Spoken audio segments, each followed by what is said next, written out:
Louder! And it's time for the Gore N More podcast.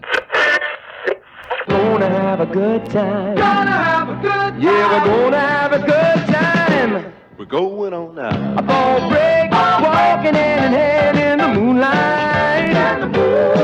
We'll be the sweet soul there. I swear we'll never part. We're going on now. A ball break, running in the sand, feeling alright. And ho, ho, ho, Gorehounds, and welcome to another fantastic episode of the Gore N More podcast. I am your not-so-mean Fluff Master Supreme, Big Johnny D, bringing this shit show in. However, I don't bring this shit show in alone. For with me, as always, I hear our shit in the background. What up? Wasn't me. Wasn't me this time. It's all good. That's not me. It's all good. That just means we're getting shares, hopefully, at least from us. It was me this time. It was me this time. You're all good. But no, man, I can't. Like I said, I can't bring the shit show along. For with me, as always, are my beloved horror homies. Started off with the Chad Daddy, that Dark Lord of Knowledge, all the way down from the Chattahoochee, Mr. Chad Christen. What's up, bitches? We also have the Duke of the Dead, the Dean of the Deceased, Lord Scubacabra, the host with the ghost, Mr. Steve Vasquez. Buenas tardes, mi amigos. And we know him as that killing machine, but we prefer to call him that delicious meat mountain, Mr. Bobby Amone. Happy Monday evening, fuck nuts. How are you? Oh, yes, it is Monday once again. We are in the month of December. Yeah, I'm trying to figure that out too, Chad Daddy. Okay. I shared it.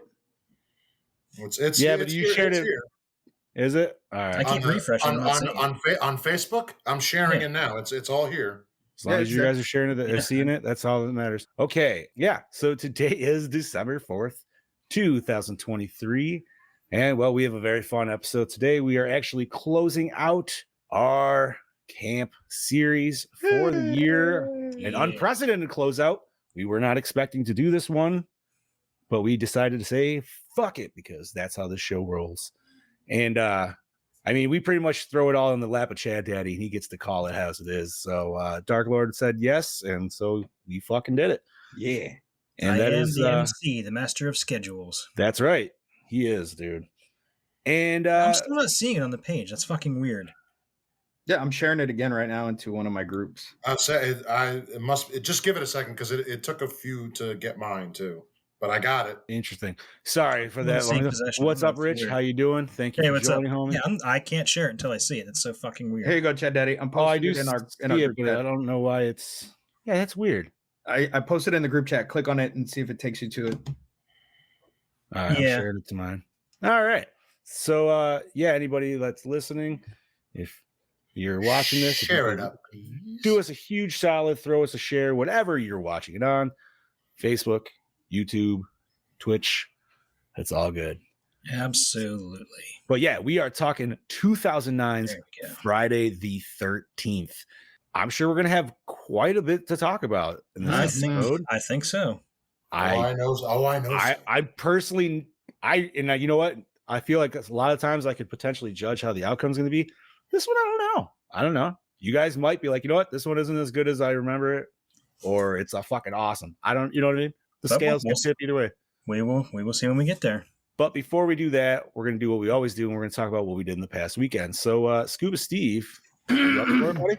Ladies and gentlemen, it is now time for your Slice of Life. Ooh. Hey, Scoobs, don't look now, but I think there's somebody behind you. Oh, shit. Scoobs' background's throwing me off that it's our other It background. is. Scoops, that yell got me right in the scrotum. Holy crap. Yeah, baby. That's what it's meant to do. Oh, wow. All right. So, Chad Daddy, start us off, homie. How was your weekend, bud? Well, it wasn't too bad, just had a 3-day work week because we were off Monday, which, spent with you guys. Let's see. Friday I stayed home. We've had some friends from Canada visiting. Like, they stay with my in-laws. They come down every hunting season, and we spend time with them. So I try to spend as much time as we can with them. So Friday I stayed home with Chloe, because she didn't want to go up, so Steph went up. And then we went up after the kids got home from school. And so Friday afternoon, I'm like, you know what? I'm bored. I know we're covering X next year, but I wanted to get a jump on it and watch it anyway. So I sat here and watched it Friday. I'm not sure how I feel about it, to be honest.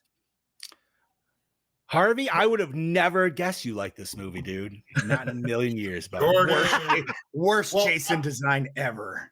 Well, he was talking to me before. I said, just jump in those comments. Come on. I know. fuck yeah, bro. Of course. So you watched X. Yeah. Didn't care for it. I don't know. Maybe I'll like it more in a second viewing, and I'm sorry, I know Scoobs and Bobby are going to disagree. I just do not find Mia Goth attractive at all. She has weird eyebrows, but I can look past it. She doesn't have eyebrows. I know. I'm sorry, I just do not. I am not Molly's- attracted to Mia Goth at all. Oh, my sister actually joined us. What's That's up? your That's your sister. sister. Hello It is. there. Whoa, hello there, John hey, and what's up sister. there, John? How's it going? Sis? How's Yeah. How's it going, She's sister? also married. Damn it. And the dude's like Bob, where he's like 6'6", 6'5". So I take it back. I take it back. Hello there, ma'am. Howdy. Oh my god. So anyway, where was I? So yeah, so then Saturday we went bowling, with the kids, took them bowling. Not And alcohol. we came home, and I decided to treat myself. But before that, my kids have been really good, have been saving their money all year because they want a VR headset. So they have enough money, so they decided they wanted the Meta Quest 2. And Walmart had it in stock for $250. They had more than enough for it. So the wife's like, "I'm going to go pick this up today." I said, "Sure, I'll go pick it up." And while I'm at it, I'm going to go treat myself. So I went and seen Godzilla -1. And Fuck, dude, that movie's amazing. Like, I sat down, like, it has stadium seating, and then it levels out, and then there's about 6 or 7 rows of just regular seating, like an old style movie theater in this. So I'm like, I'm going to sit myself at the bottom of the stadium seating, as close to the center as possible, because I just want to feel completely immersed in this. Now, if I sit closer in those rows, I'm just going to be craning my neck, but this is like the perfect spot. And I'm sitting there watching, I'm like, man, I bet this would have been awesome in fucking IMAX. what about 4DX? I don't know. It probably would be. That'd be But man- just with the wind effects and like the moving around. Dude, this movie was so good. There's like a really good emotional story at the center of it about PTSD and survivor's guilt and coming home from a war, completely devastated. Is But- this a reboot of OG like 1950? Is it? Okay. Yeah. I kind But- of assumed, but I wasn't sure. But it doesn't have like any of the other characters. It doesn't have Sarazawa. It doesn't have the oxygen destroyer. It doesn't have anything like that. Okay. But my a God, buddy of mine said that he absolutely. This is one of the Godzilla films where he actually gave a shit about the human aspect of it. yes. You And didn't absolutely what, said just it- see Godzilla doing cool shit? Yeah. No. That's what we get. We're Godzilla X Yeah. Kong. That's Yep. yeah. That's, And I'm fucking stoked for that Oh, that looks shit. so bro, fucking we good. got Godzilla Rose, man. What the fuck's going on there? I don't know, but man. Although- But back to this one, man. Just to see like the part where so you get an early shot of Godzilla early in the movie. I'm sorry, your background is ridiculous, dude. Oh looks my like you're- god. that's too good. Anyway, so Okay, so you get a shot of Godzilla early in the movie, which is before he's mutated. So if you've seen like Godzilla versus King Ghidorah, the '91 version, it's kind of like that. okay. Like he just comes out and he just starts fucking shit up. Like he kills all these Japanese soldiers, and one guy survives, and it's about his story, further on, and then it shows this quick shot of like a nuclear disaster. It shows Godzilla getting caught in it. Then you see him again, and when he finally comes on shore for the first time and starts causing his destruction, like holy crap, you get like citizen level violence and destruction on this. Like there's a film crew on a rooftop filming it, and he keeps getting closer, and Godzilla knocks down the building, and you're with them on the building as it falls. Ooh, that's awesome. Oh, so cool. And when he first shows up, when he first makes landfall, and you hear that classic Godzilla theme for the first time, you're like, yes. And then when he uses a breath weapon, I'm like, holy shit. Like you've seen it fucked up before. Like you've seen Shin Godzilla. Like this is worse. Nice. Like whenever his atomic breath hits something, it causes a nuclear explosion. Like there's a mushroom cloud, there is a shockwave. It is so cool. Oh, I want Alright. to see this. I don't think you should say any more spoilers at that point, because honestly, Yeah, I'm just leave it very right there. intrigued. That's not really that much of a spoiler. That's on like No, that's fair. Oh, yeah, this is definitely one. It's a great time to be a Godzilla. It is. Yeah. Like, Oh And yes. you have the Godzilla versus Kong Godzilla X Kong, trailer dropped yesterday. We can talk about that in nerd news. You mean Primal Rampant, or you mean Primal Rage? Rage, yeah. Primal Rage. Fuck yeah. So that dropped yesterday. That was really cool. Bro, yesterday, so we got Super Saiyan Godzilla and Thanos Infinity Gauntlet. basically, yeah. What the fuck's going on, man? Oh, okay. And Salsa. So the past 2 years of Thanksgiving, 2021, 2022. Okay, so we always have a couple places we go on Thanksgiving. We go to my dad's or my stepsister's, and then we go to Steph's grandmother's. And we go to Steph's grandmother's, like the whole family's there. It's this whole big, get together. Like it's uncles, cousins, everybody. So this year on Thanksgiving, half of her family was sick. And my kids, so every year, one of my kids has been sick on Thanksgiving, and I had to miss out on Christmas dinner at her grandmother's. Like 2 years ago, Cameron was sick. Last year, Harper was sick. So this year, kids were fine. They were fully healthy, but her other family members were sick, so they rescheduled Thanksgiving dinner. So we went to my dad's instead. Just my dad. Everybody's healthy. We had a nice meal. So they rescheduled it to yesterday. All right. Yesterday morning, get up, Harper's sick. Oh, damn. So I stayed home with her. And for Thanksgiving curse strikes again. Third year in a row, I didn't get to go to Thanksgiving dinner at her grandmother's. Damn. And Harper, the poor thing, she's still running a fever. She still feels like crap. So she stayed home from school. She's sleeping on the couch right now. Poor little thing's resting up. Yeah. That's sad. So yesterday, me and her sat and watched the Super Mario Brothers movie again. Nice. New one or 93? New one. I've actually never seen the Bob Hoskins. You can't watch it anywhere. Can't? No, you can't stream it online. I don't think. I'm so happy I have the physical then. Yeah. Yeah, I think that's one of those flicks that is not available online. Bro, I got that shit in the $5 bin. Yeah.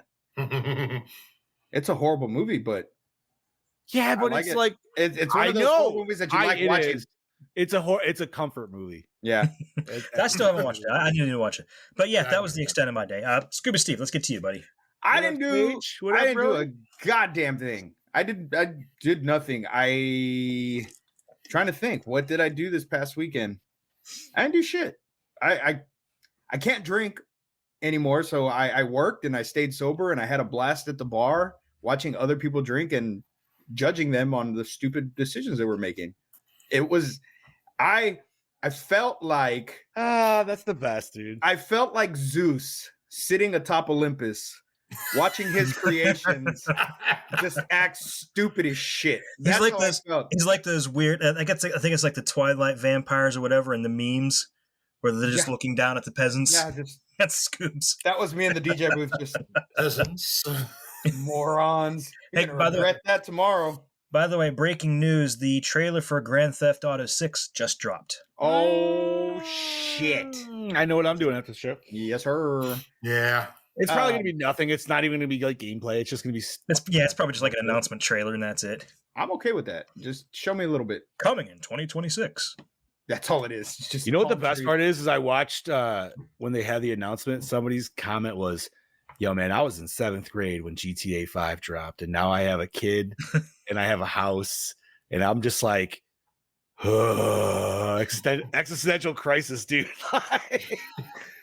This is gonna be the last GTA, everybody. So you might as well just but that's what they said about 5. They said 5. No, they didn't. Yes, they did. They said 5 was gonna be the last one. Yes, it's not gonna be. There's too much fucking money in Grand Theft Auto for them to end it. It may be the last one for a long time, but it's not gonna be the last one. Listen, if they go off precedent for 5 went 3 generations of systems. This is true. That's 15 years of gaming, bro, for one game.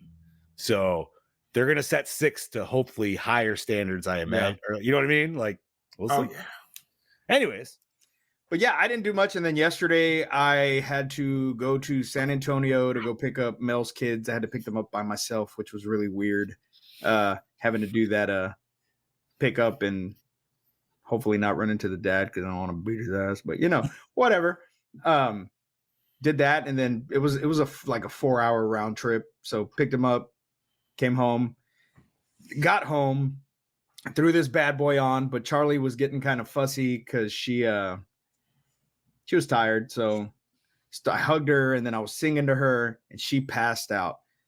Now, I don't know if you boys remember what it's like to cuddle with a baby, but it is the most Scoob's soothing. passed out too. Scoob's knocked the fuck out. I was drooling all. I hope I didn't drool on her. I don't think I did. I think she was fine. But I woke up. I was like, oh, what the fuck?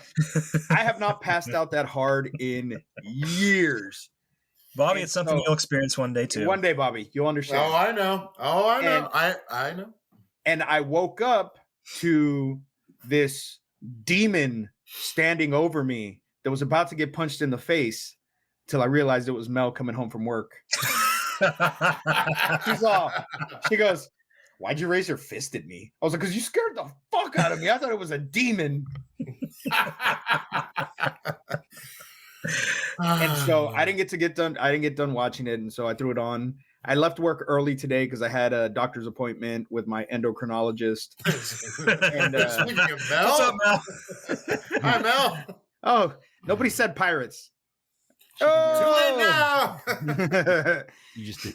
You better watch out. Aren't you at her house, dude? She's just I come am out at of her that- house. She's gonna come out of the woods and just. I was gonna say, deck you, bro. no, come out behind, beat him up, and be like, wow, The worst thing is Jason's like really Scoob's, creepy. but like, can you see? You can't see behind you, right? Like you're only looking at the screen of your. Yeah, I'm looking at the screen. Yeah. You're gonna see that'd be these the- phantom hands That would be come the out. Oh my scariest God, that would fucking be thing, fucking dude. great. Like, Mel, if I think you I are would listening, scream, which bro. we know you are, Do not it. come in this room, fucker. No, but, do it.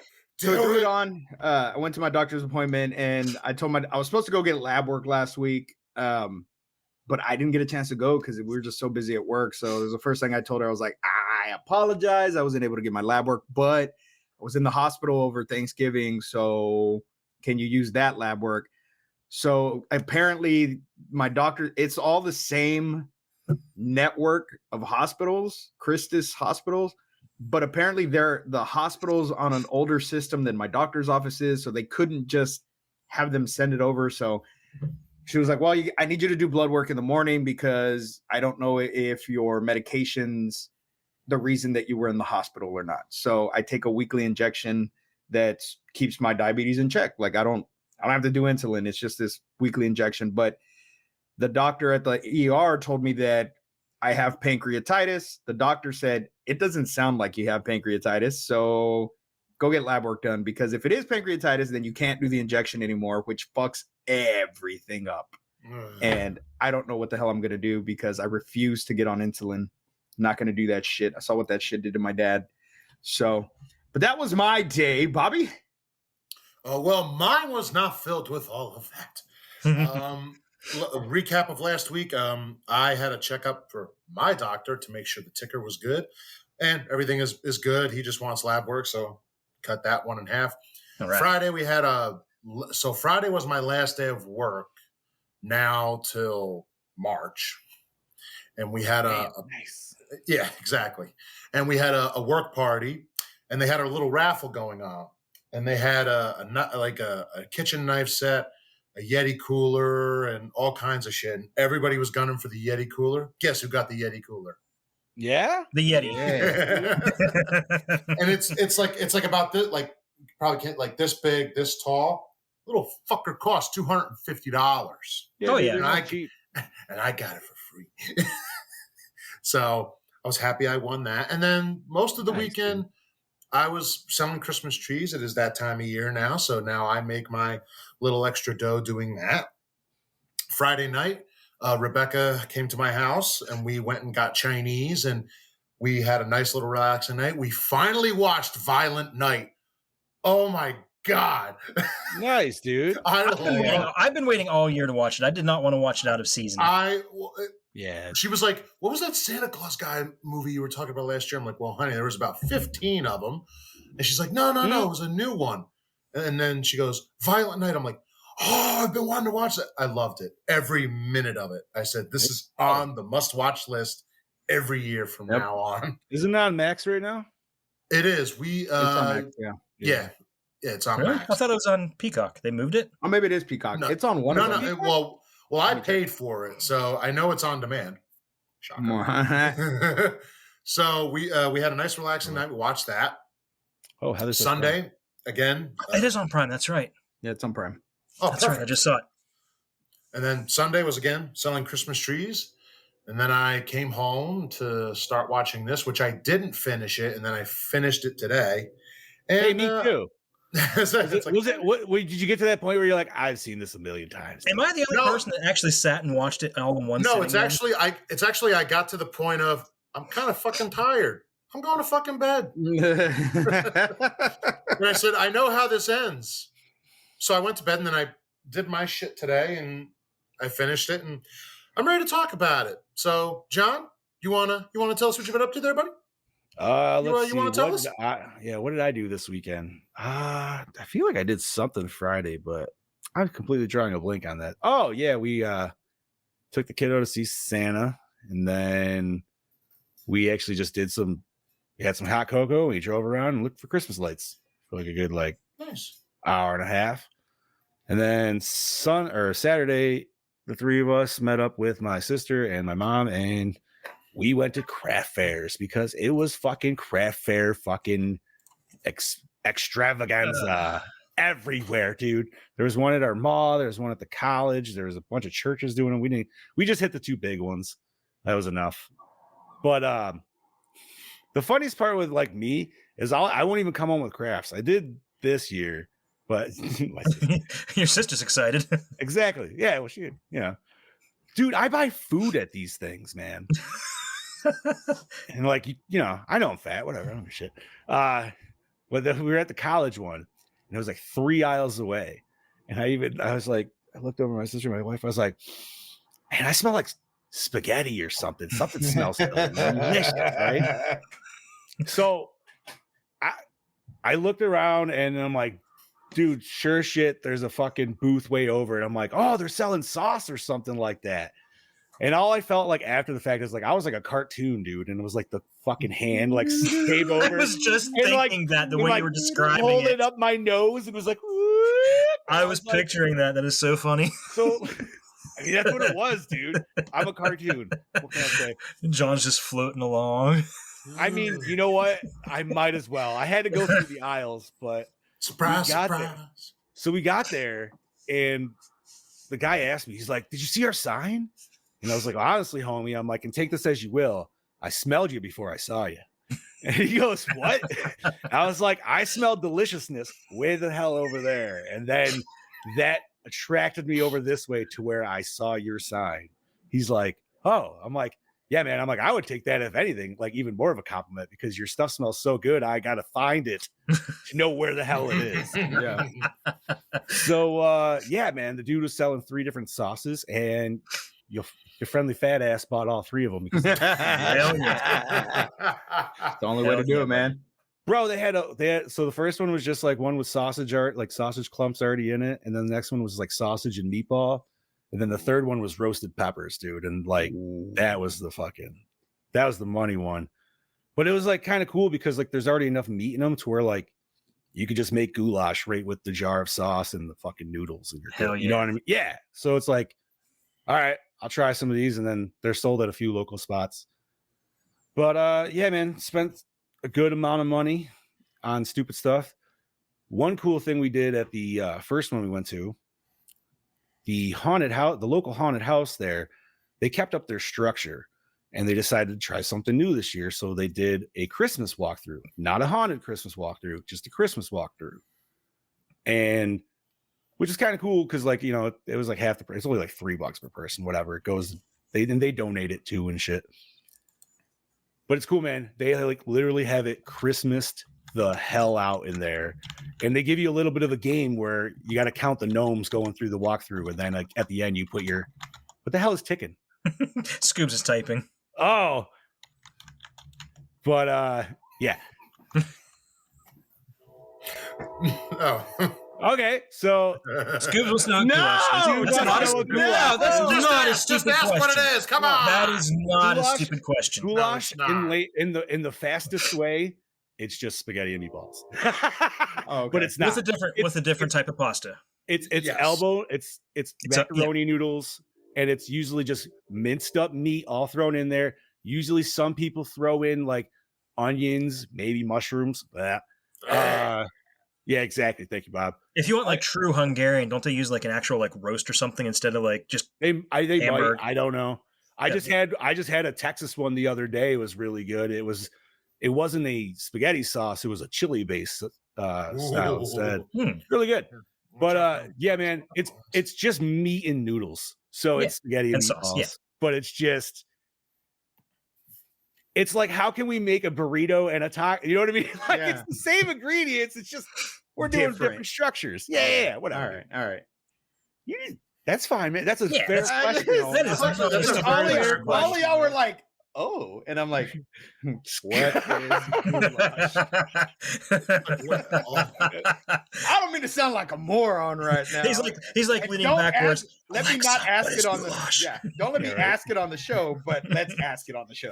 Whatever, dude. No, that's cool. There's no shame in not knowing what it is. No, hell no, dude. Like a lot of like the northern states is more of a thing because we have a lot of old country customs still and okay. So let me ask you this. Let me ask you this because you're all Yankees, all of y'all. Mm-hmm. Beans or no beans in chili? I put beans.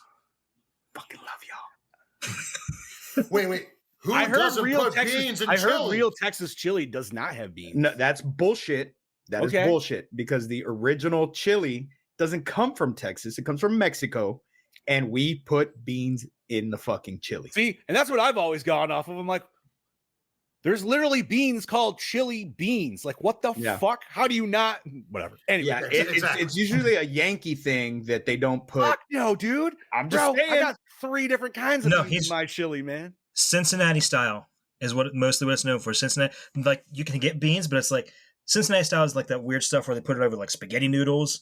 Yeah. And then they'll pile up with like raw onions and beans and cheese. Like it's like a really weird thing, but it looks interesting. We have chili. When we make chili, we put it over some like macaroni noodles or something.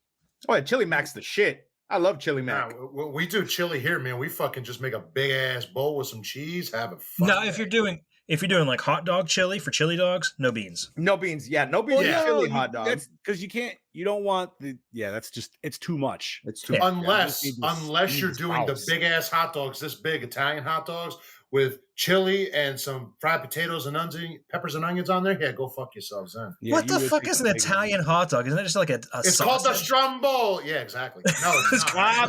It's a calzone. As he grabs himself. Yeah, I was going to say, are you an Italian sausage? Here's your prosciutto. All right. I can't pronounce the Italian names, but you know. It's the gabagool. But so either way, I was at craft fairs. I bought some sauce. I bought some snowmen, some cookies. What the hell else did I get? Ooh, you know what? Solid little thing. Got all my Christmas shopping done this weekend too. Nice. Hell yeah. Yep.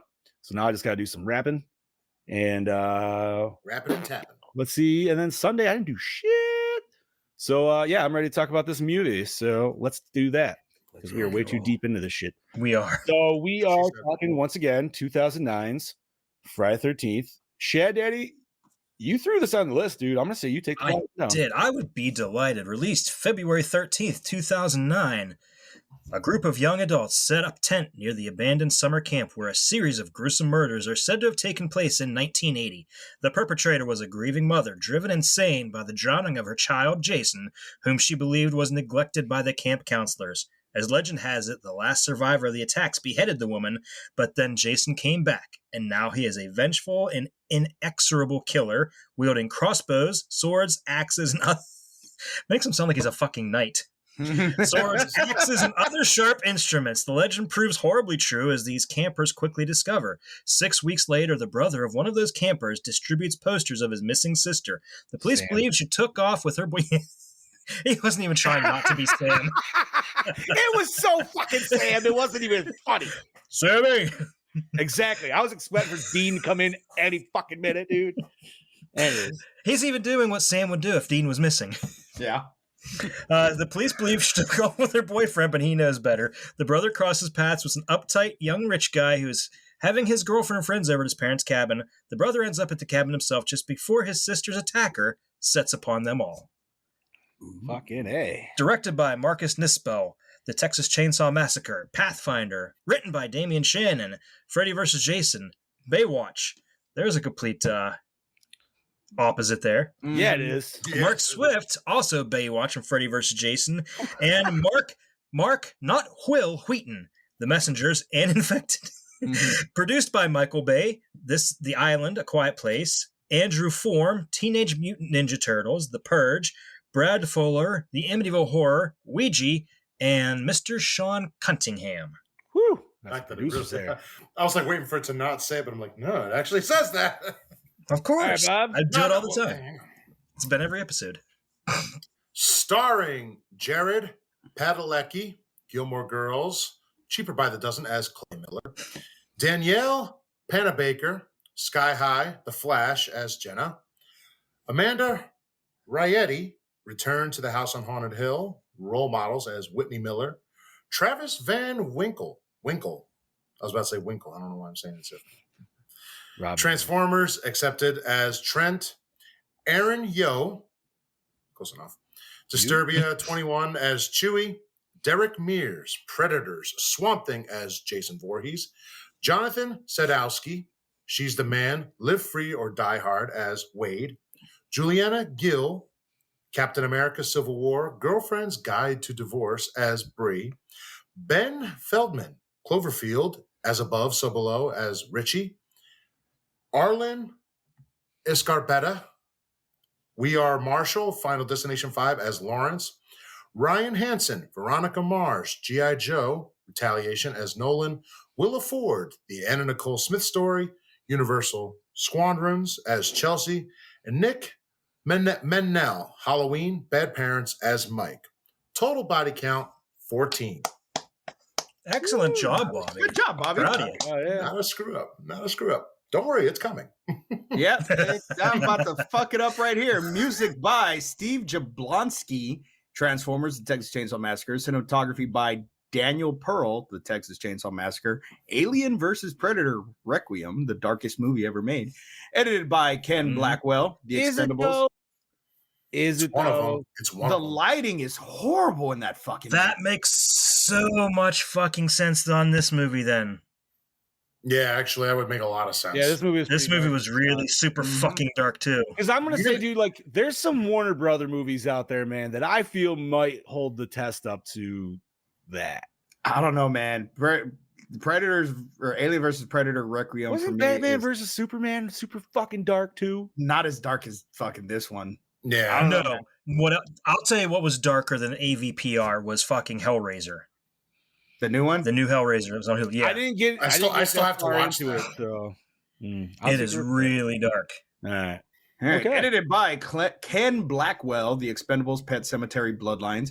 Effects and makeup by Asylum Visual Effects, Transformers, and Freddy vs. Jason. Distributed by Warner Brothers Pictures. Runtime of 97 little people. MPAA rating R. Budget $19 million hairs, and it grossed 92.7. That did solid. And you know what? Who was there opening night? Yeah, same. Yeah. I was there the next night, I think. And you know, it blows my mind that it made so much money. It and we might have never been got a opening night. sequel. I'm not sure. Without what?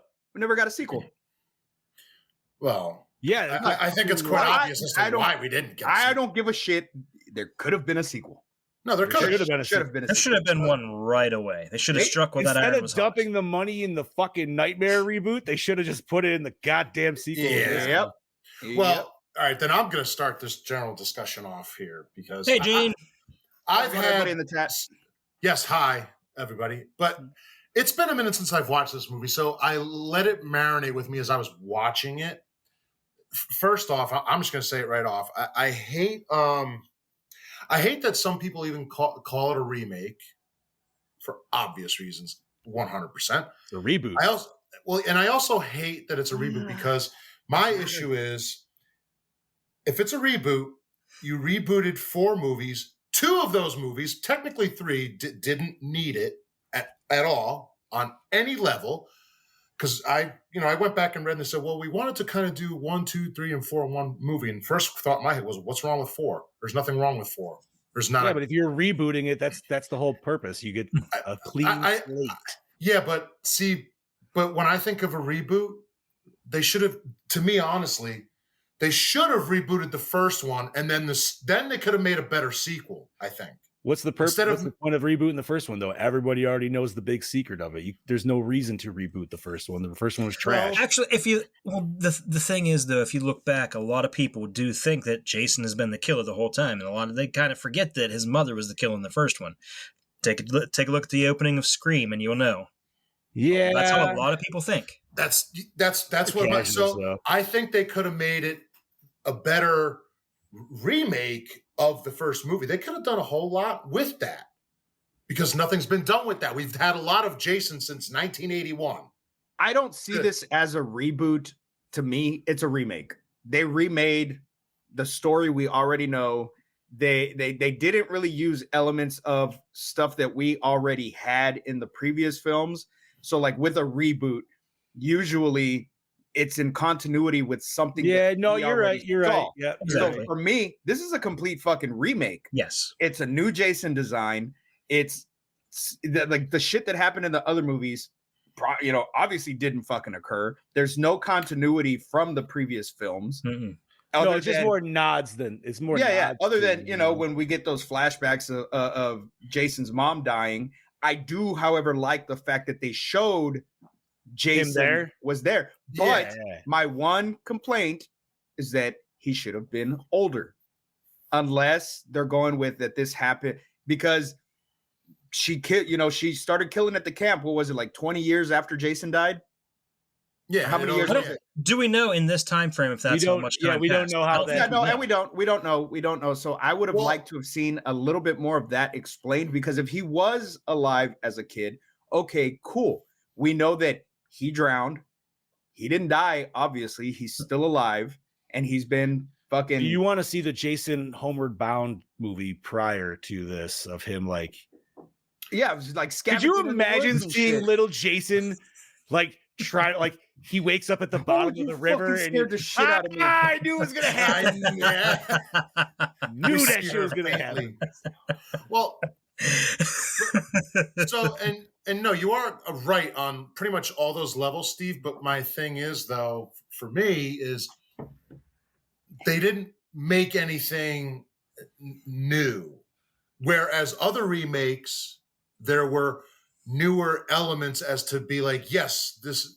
What do you think? Make anything new? I would. Jason the whole tunnels under Camp Crystal Lake is completely new. They made it a reality as to how he was phasing. He wasn't even really phasing. He was just going underground. He had shit traps set up. That was new. Dude. It was but that was the only new part. Everything that was new came to Jason. That was it, except for very other little parts. He was the only new thing. What are you talking about, dude? We have besides Tommy, we got a whole new like male cast. Not really. No, I could go through those first really. 4 movies and pick out each of those people and be like, "You're this character from this movie." It was all final girls, though. I'm saying you have a final dude. You have more of a final dude in this, where it's actually part 6, where it started the guy and girl format. So it's stuck with those two. So it takes elements of the whole series, dude, and literally just made a whole new movie with it. That's how I feel. I don't know. I feel this series didn't need that. Either it needed a full remake of the first movie and a sequel to where Jason is, what he is in this movie. I think better. I think the first one was such trash, and sometimes you should remake trash movies, but once again, unless you're completely changing the end, like dun dun dun surprise of the first one, then you get a situation. But then you get a situation like Pet Sematary. Look at the Pet Sematary remake. Exactly. They changed the fucking end, and it's like, what?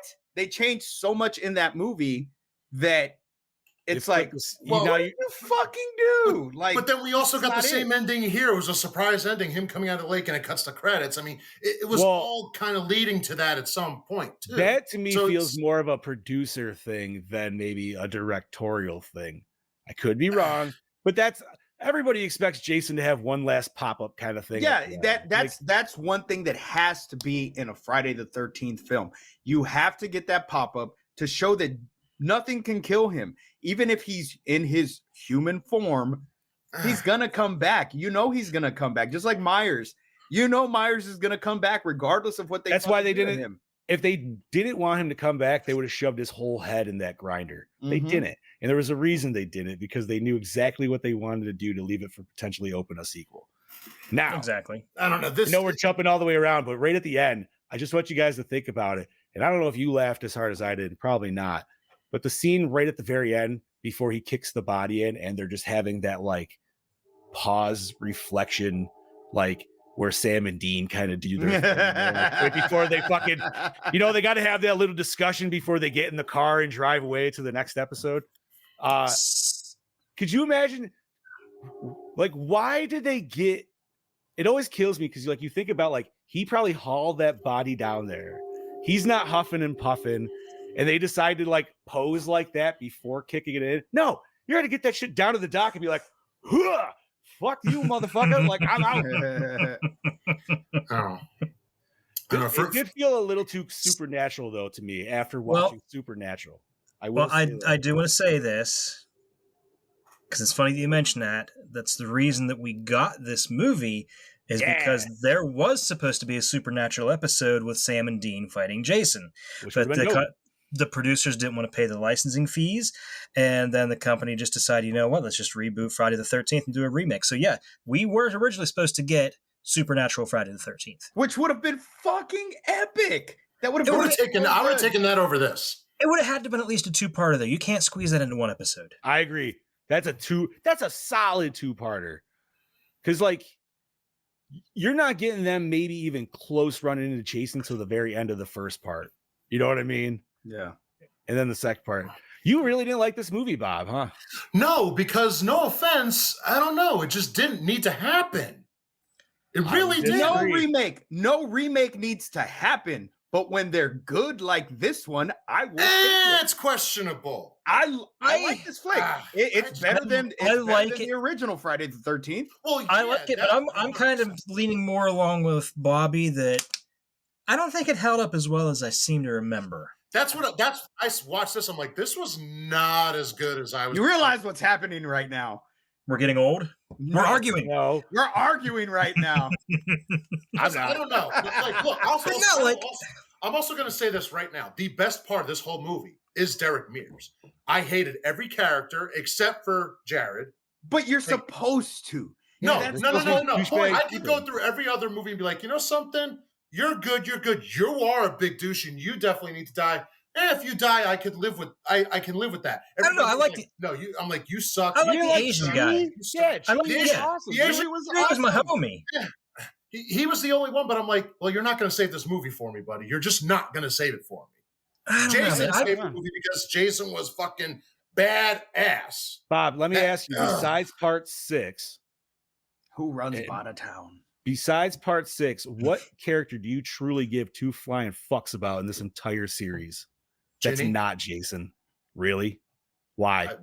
I would take Ginny as a final girl. 100%. You can't give me any reason that anybody in this besides Tommy, who has the longevity in the series, and he's the only one. He's the only. Everybody else is all throwaway. Yep. Which would go along with what you're saying. Tommy Jarvis, dude. Tommy Jarvis is the only non-Jason character that I even gave two flying fucks about. I didn't give a shit about any of the final girls. I didn't give a shit about any of them. They could have all died at the beginning of the first flicks or of the following movie, and I wouldn't have given a shit. I didn't care. Yeah, Tommy Jarvis is the only one that I was like, no, don't kill him. He's the only one that just had, like, to me, longevity. Like I said, he had full longevity, dude, from a kid to an adult. So Heather said it just felt like a Texas Chainsaw Massacre knockoff to me. Since when does Jason take people prisoner? The old woman says he just wants to be left alone. Seems more like a Leatherface type storyline to me. That's not wrong. You're not wrong in that aspect. Like I said, I had the same director, same writers. Yeah. It's a gender swap crazy Fred, dude. It's a different iteration of Jason. They're trying to make him more human. We never saw anything like that in the other flicks. The reason he took her hostage because she looked like mom. Yeah. You know, and I look at what happened when a setback to number 2. Yeah, when she put the sweater and and she looked nothing like Pamela. She didn't look anything like Pamela. This makes sense. It makes But she even did the Ginny thing at the end too. Yeah. She did. Only instead of wearing the sweater, she was holding the locket saying it's Jason. Yeah, it's the same. Yeah, it's the same. But it's the same. It's the same thing. Which I wish. Now, if I was writing this, I would throw everybody a big old fuck you on this one. That's right where I killed Jared Padalecki right there, where you don't expect it. When she's Yeah. like doing this and he's holding her instead of throwing him down. No, man, he Shao Kahn breaks his fucking neck, then throws him down. So then she's like, ah! And then what, dude? Now you're on a full actual final girl level chase, dude. This is one flick though where I wish everybody would have died. Not because I hated the characters, but just to make it different from the movies. Like maybe Jason stabs them and they get one final fucking, push to get him in the fucking. Brody came back with a clapback on that, Bob. Leatherface That's doesn't take fine. prisoners. Well, you He want to know? does. Okay, all right. So They eat here's, him. They well, eat him. here's and my other issue is this. They even said themselves, producers, everybody, we don't want to give Jason too much sympathy. I don't know about you. He's got a lot more sympathy in this movie than he ever did throughout half the series. I felt think more Jason's sympathetic for him in fucking Freddy versus Jason. Yeah. Yeah, but you were they wanted you to feel sympathy for him. Like, But I I feel mean, That's why they didn't go with Kane. I feel like as like killers go, he would be one of the most sympathetic. Yeah, I just don't like to see it on screen, I guess. Yeah, but the thing is, even from the originals, he just wants to be left alone. Stay the fuck away from his camp. Right. He's just a hobbit in the woods, man. If you didn't You go in fucking- his woods, Just a hobbit in the man. woods. Exactly. Exactly. True. You stay away. He's fine because how many people has he killed when nobody's at the camp? He the just only kills. time was at the beginning of part 3. Or no, 2. When he kills what's her name right in the beginning. Like Yeah. he hunts her down. Well, yeah, but he hunts her down because she fucking killed his mom. Yeah, That's just good old fashioned revenge there. That's revenge right there. I mean, and I'm That's sorry, true. but Because like you know what? He didn't I go feel after that. anybody else. he didn't. He just And- went directly for her and just Look at Manhattan when he was in Manhattan. He didn't he kill could have been nobody. offing so many people. And he should have. He fucking should have. But Yeah, he he should have. was only going after the people that were from Crystal Lake. So, Not true. Remember he This- killed Or the drug the dealers. gang members. well, Yeah. yeah, the gang members, but But they were because bad guys. They were That's bad why. guys. Yeah. I don't know, this movie just doesn't hit on, maybe hits on 2 cylinders Now- for me. That's just me.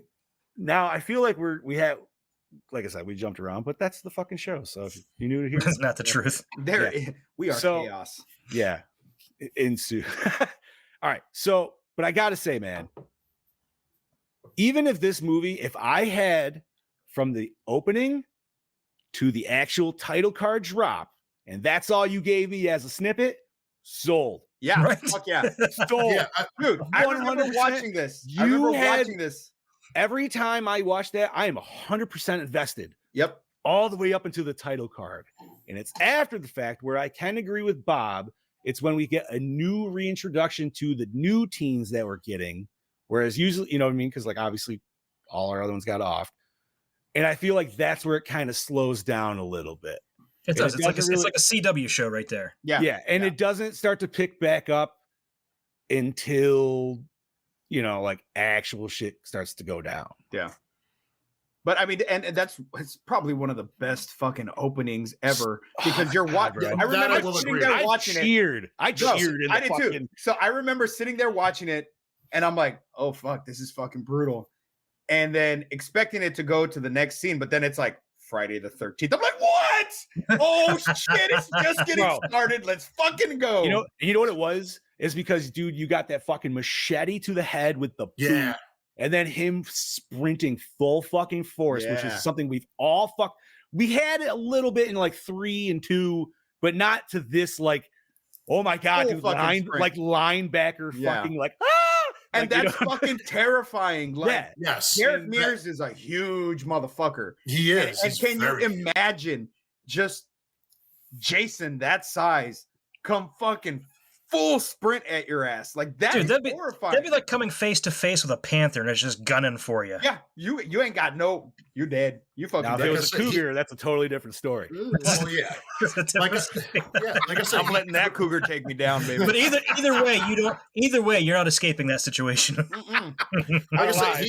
Jason, he was to me he made the movie. Yes, it's Friday the 13th, but he made the movie. But you know, this is a lot like it's a movie of the times.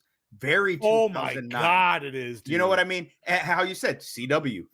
It's like a long ass CW show, but in 2009, Bro, I feel That like was- you know what? Like I wish there was a costume shop open. I would have went and looked for one of those feathered style wigs, bro, just to wear this episode. Everybody's rocking that hair, dude, in this. And I'm just like, Heather was like a texting 2009 fucking thing, man. Yeah. Heather was texting me last night while she was watching it, and I just got done watching it, and we're just commenting about it. I'm like, this movie is full of beautiful people. Yeah. Yeah, that's you know what? And this is not I'm not trying to go on a super side note here, but that's why personally I always enjoy the Rob Zombie films, because he gives me dirty people, and I feel like I have more in tune with that. People. Yeah, I exist with those people. These are all These clean beautiful cut. people. These beautiful people. No, man, I need the blue collar going to 4 o'clock because they thought they were funny in high school people. Yeah. Man. That's me. You know what I mean? Yeah. I get that. Oh, fucking no, man. I'm not gonna say I love this movie. When it first came out, I did. I feel I do, like Chad Daddy said, with the times, it doesn't hold up. Like, dude, it's not 2013 Evil Dead to me. You know what I mean? No. Like, that's like peak fucking whatever you want to do. Yeah. Right. This, though, to me, I feel this is like almost a slight bar on, well, I would say actually over maybe Texas Chainsaw Reboot. Now, maybe that's you guys. I'm the opposite way. Maybe, but I would put My Bloody Valentine 3D above this one. Oh, absolutely. Oh, No. Yeah. I wouldn't. I feel it's more of a love solid. I feel it's more of a solid movie to me. I wasn't a fan of that movie. That's fair. No. Like it's not one that interested. Like, it was cool. And if anybody wants, I have the theater poster of it I think I have 2 of them. If anybody wants. Oh, one. no shit. Yeah, That's awesome. yeah. Me, But me, Kaylee me, gave me, them to me. me, so I took them because they were movie posters. But I have no intention of hanging them up. But it's just not. It's not one of those ones where like I want to watch it. You know what I mean? Like if we review it for here, hey, okay, cool. But you know why? I think it's always one of those ones I kind of forget. Which Oh, is like, I don't know why, yeah. because like I like it, but it's like it's not. I don't know. I don't know. This is one of those movies. I like this movie better than the original Friday the 13th and Friday the 13th Part 2. I don't like it better than Part 3 or 4, but I do like it better than fucking Part 8. That's for sure. And I like it better than Jason Goes to Hell. So it's up there for me, and it's a fun movie to watch for me. This is just my opinion. And I love Jason's design. The characters, like we said, they're kind of dated. It's very 2009, but I can look past that. But it's 2009 in a good and a bad way, depending on how old you were in 2009. I was in my 20s. Me, I was 24. So this is like peak. Yeah, I'm right in that. You know what I mean? That age group. I was 33. Crowd. Well, not quite 33. So that might hold a little different for everybody too. So, all right. Clearly, obviously, I don't like those movies as much as some. So I guess here's my thing. Also, Harvey's gonna just run by and slap you. Just that's fine.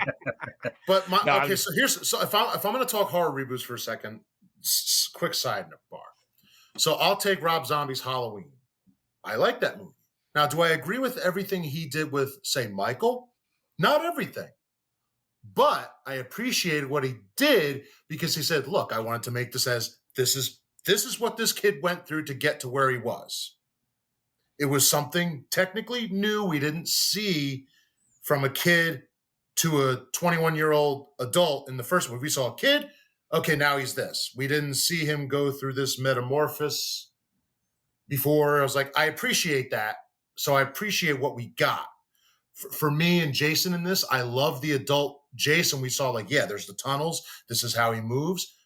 But there was no, I guess, new build-up. Okay, he was a kid. He was a kid that saw But his he mom was alive. What do you mean? No. No. He was alive. He was alive. But that's been talked about for how many different theories and years. So they just put it on paper. They just put it on screen here. That's not something new we haven't heard. But it's new. It's something new we haven't seen that wasn't canon before. But we all kind of either said either he was or he wasn't. It was one of still the just two. a theory. It was still just a theory. This actually puts it out there that he did actually see his mom fucking die. But I would have liked to have seen him as we see him in this adult. What did he do a little bit as a child, maybe to be like, now we know why this motherfucker is a goddamn beast. You know what he did? You know why he's a fucking beast? Because he fucking dug those goddamn tunnels under the camp to hide from everybody. Now, okay, I'm glad you brought that up because that was a question of mine. Did he dig those, or because there's some parts that look like they're actually built for? It's just too good. It's too good. It is. But It is. Like, were they built for the camp, or did he dig them? Now, I'm not saying that they weren't. Maybe like a primary thing was built for the camp, and he expanded outward. Because clearly he expanded to the bus and stuff. That shit wouldn't have been dug by the camp. I think he dug them because See, I don't know, because why would they be there in the first place? Storage. I don't know. That's the only thing that could. no, That's what I'm I saying. think Like just he under, dug just them. like a main, like if you figure just like a main basement under whatever that one main cabin he goes under, but anything expanded to the point after the fact, like he probably would have built. Because I mean imagine. that has to be the reason he's not sitting there fucking working out every day. You know, he's not fucking taking roids to fucking build up to. I mean, I imagine he's like out there hunting deer with his fucking bow. That's what I would. Yeah. So he's just pounding, he's just fucking eating venison and whatever the fuck else he can find. And probably just digging holes. Somebody call Shia LaBeouf. Right? Fucking A, man. Well, I would have Grandpa. See, I would have liked to have seen too that damn bad. a little. I would have liked to have seen a little more because this movie is a big jump around movie. It's now we saw him as the child, we see him as Sackhead. Well, I needed a little more. If you're going to reimagine it, give me something a little more about him that we really haven't seen. Something that was, this is where we see this boy become this beast.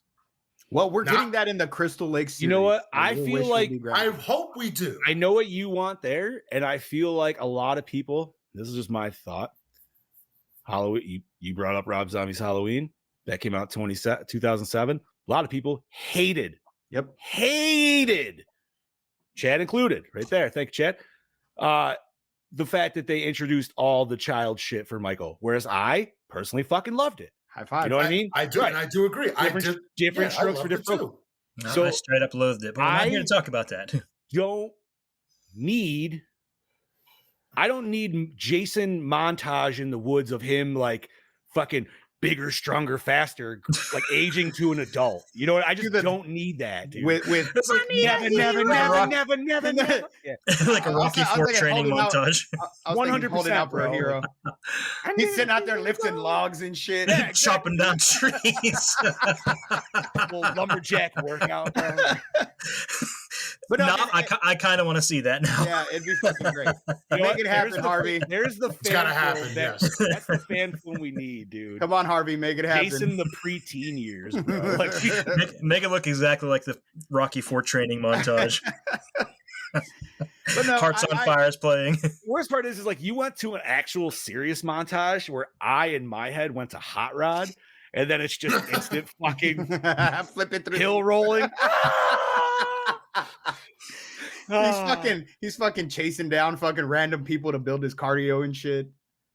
Yeah. God, dude. So somebody gave me an idea. I want to Hold see on. the parody now. Of that Somebody shit, gave dude. me that idea a few years back when I was doing my Jason cosplay all the time. They were like, dude, you need to do a Jason workout video. And I'm like, that's what that would be. I'm like, what do you mean? And they're like, have somebody doing like a workout class or whatever, but it's against Jason. All right, we're gonna do 10 hack and slashes. Ready and go. Go. And, yeah. But then Jason's Jason like aerobics. accidentally killing everybody. And so like when they're swimming laps and shit, like Jason pops up and fucking drowns them because Because he just can't help himself. yeah. Oh man. All right, so I'm trying to think. So we talked character-wise. I didn't hate. I mean, obviously, yes, there are some characters I hated. You were meant to hate those. Trent, you piece of Or shit. Trent, yes. Oh, it's not just him. I hated him in Transformers, and I hated him in this. He was Besides fucking besides our guy in the shed, everybody else I hate. That's just me. Well, No, I mean, but what was the other dude's name? The one that was gonna jerk off. Oh my god, dude, that shit makes me fucking laugh every time. Where he just looks at the deer and then fucking spins it around. Like, homie, you're still in an open, You're still open house like, with everybody still around. You don't Yeah, know that made me when he's laugh. coming back. everywhere, dude. Like, oh, Go to the bathroom. Jesus. what was his name? Was it? I Was don't it remember. Rick? No. All right, so Was I'll it give him Ricky? second. No. So those two, the two stoner guys, they were like, okay, yeah, you're cool. Like, I don't want you to die. But you know what? I That was Lawrence. Okay, Lawrence. So I did like the group of people at the beginning, that original group. I did like those characters. Like those characters were, you know, Yeah, they were. They were relatable. They were Granted- relatable more so than these guys. but granted, it's everybody that we've already seen in Friday the 13th, same tropes, everything. You're going out, you're smoking weed, you're drinking, you're having sex. All that. That's why I kind of- like that, dude, because that reminded me of almost like a nod to Part 9, where it was just kind of a little meta. We know what we're doing here. Here's what it is. Yeah. But we're gonna set up our new. Yeah, but I like the twist of them leading them there to the camp was they were looking for weed that apparently grows wild in New Jersey. Yeah, seriously. You know, that was one thing I saw a lot of people said they didn't like the people that they ran into around. They're like, isn't this supposed to be Jersey, not the South? Well, I don't live in Jersey, but I do live in New York, which is close enough. And I don't live in New York City. I live in fucking rural town. And I can tell you, them folks fucking exist around here. It ain't fucking just the South, baby. They exist in the northwest corner of Listen, Jersey. Oh, yes, they do. I mean, they're Rednecks right can next live door. and They're rednecks right live next door wherever here they in want. Texas. Yeah, they Dude, live wherever almost they the want. entire state of Pennsylvania. Yeah, exactly, dude. Like fucking hey, man. It was just I saw that comment out there, not on this show, but and I was just like, no, I'm gonna throw that out there. Now, shot wise, I'm trying to think. Was there anything like really cool shots that like stood out to you besides? I don't know about shots, but I know the scene where Lawrence is running and Jason he's hauling ass after him and just fucking whoo. I was like, whoa. Well, This movie definitely had some good wince chopping or kills, Yes. whatever you want to say. Well, the Even killer right in the cut. beginning. Killer cut. Oh yes. yes, true. Which Well, is what we watching- watched. We didn't watch. We watched We the watched the killer actual cut one. for this. Yeah. Which I'm Well, sure what- Chad Daddy has in his behind the scenes of the probably the differences of what we saw. I didn't bother with it. No? 'cause it's It's- all it's- just. I really couldn't find a breakdown of what's different. No, fair enough. It's Fair enough. it's not a ton. I And don't it's think kills it's not a mainly, ton. ain't it? Isn't it the gore and the kills mainly? Yeah, and Yeah, it's but almost it's almost like 10 minutes longer too, but it's like just extended scenes, things so like I that. feel like one scene that I feel like I don't remember was the panning shots around the camp and the kills at the very end before they went to them at the dock. I feel like that was added in. I could be wrong. It's been a while since I've watched this movie. But like I where it haven't watched actually like the theatrical cut. you know where like it shows where like everybody got killed, like the house, and then shows Yeah. the garage, and then shows like Jason's bed and shit. I don't know. Like I said, man, you know what? I think it's cool that we're all a little divisive on this, dude. I gotta say it's not a perfect movie, but I think I'm more in Steve's camp there where like I enjoy watching this. I not enjoy all it, the but I time. don't. Not all the time. I'm on the fence, really. Yeah, I it's feel not like- it's not an all the time watch. No, I But- feel like this is like if you watched, I would watch this after part 8 to get the taste out of my mouth, Yes, if that makes sense. it does. Yeah, okay. If I needed to see something, yeah, fine. But that, or I would choose like part 4. Like, Well, no, you I'm go saying back. like if you were going in a row and you just didn't, like if you only had like the original part 8 and like a couple of randos. My one weird complaint about this, and I'm not sure if you guys picked up on it, was there was a large amount of the kills that were like from behind. Yes, there were. Yes, there. Like about absolutely half of were. them was, you know. Let me give you an idea. Okay, so And exactly I mean, yeah, they're always like stabbing through the chest. yeah, the dude in the boat, Nolan, his arrow, got shot an arrow to the head from behind. Mhm. The chick in the bathroom was from behind. The chick in the back, yeah. The cop. Lawrence, Oh, no, the the cop extra- turned around. no, the cop was through the back. Yeah. He got him from Yeah, behind. he was with the skewer that Lawrence had. Was it in the back or was it the cop turned around? He stabbed him in the eye. It's he did turn around and stab him. Yeah, he Oh, turned okay. around and stabbed him in the eye. Yeah, like Trent got the machete through the back and impaled on a tow truck. That was awesome. Yeah. Jenna got the machete through the back. There was quite a large number of them. Okay, and I'm know okay with that because it shows his stalking abilities. And honestly, yeah, because in the game, that's how I feel like I get most of my kills. Is you gotta sneak up behind a motherfucker. But I will say, when Jenna got killed, I remember the first time watching that, I did not expect that. I was not at all. I figured maybe they would have killed him off and we got a 2 final girl kind of thing, but nope. I was just like, oh, okay, fuck. Yeah, dude. her original death was supposed to be so different too. Yeah, that's in my notes. I'm not gonna lie, I like the original way he gets the mask, and I don't know if you homies know it. I'm sure you probably do. It's not. I mean, it's still in the barn, but it's just a way different scene. Like the one dude, I can't think of what's the redneck kid's name. Is it Mike? Redneck?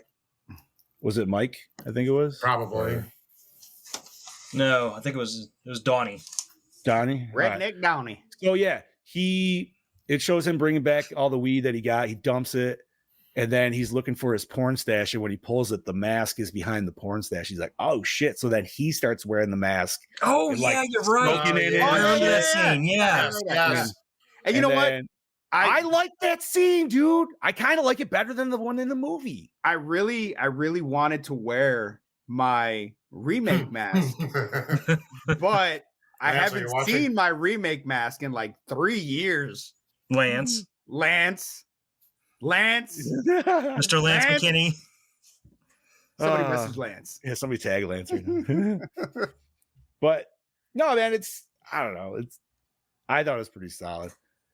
I just, maybe not the way the scene ended, but him, like Jason coming down the stairs, actually carrying the kerosene, and then just like drops it fucking down. And they have their weird little stare off where like he's wearing the hockey mask, but he's completely like looking up at Derek Mears. And it's like, I don't know. I like that fucking scene, dude. That was definitely a better establishing scene of that. Yes.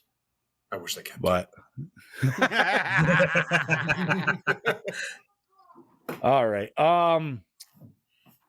And we got Willa Ford topless, which was something I remember when she hit the scene. Yeah, I did not expect we ever did that. I remember when she was a pop star at one moment. Mm-hmm. She also did Playboy.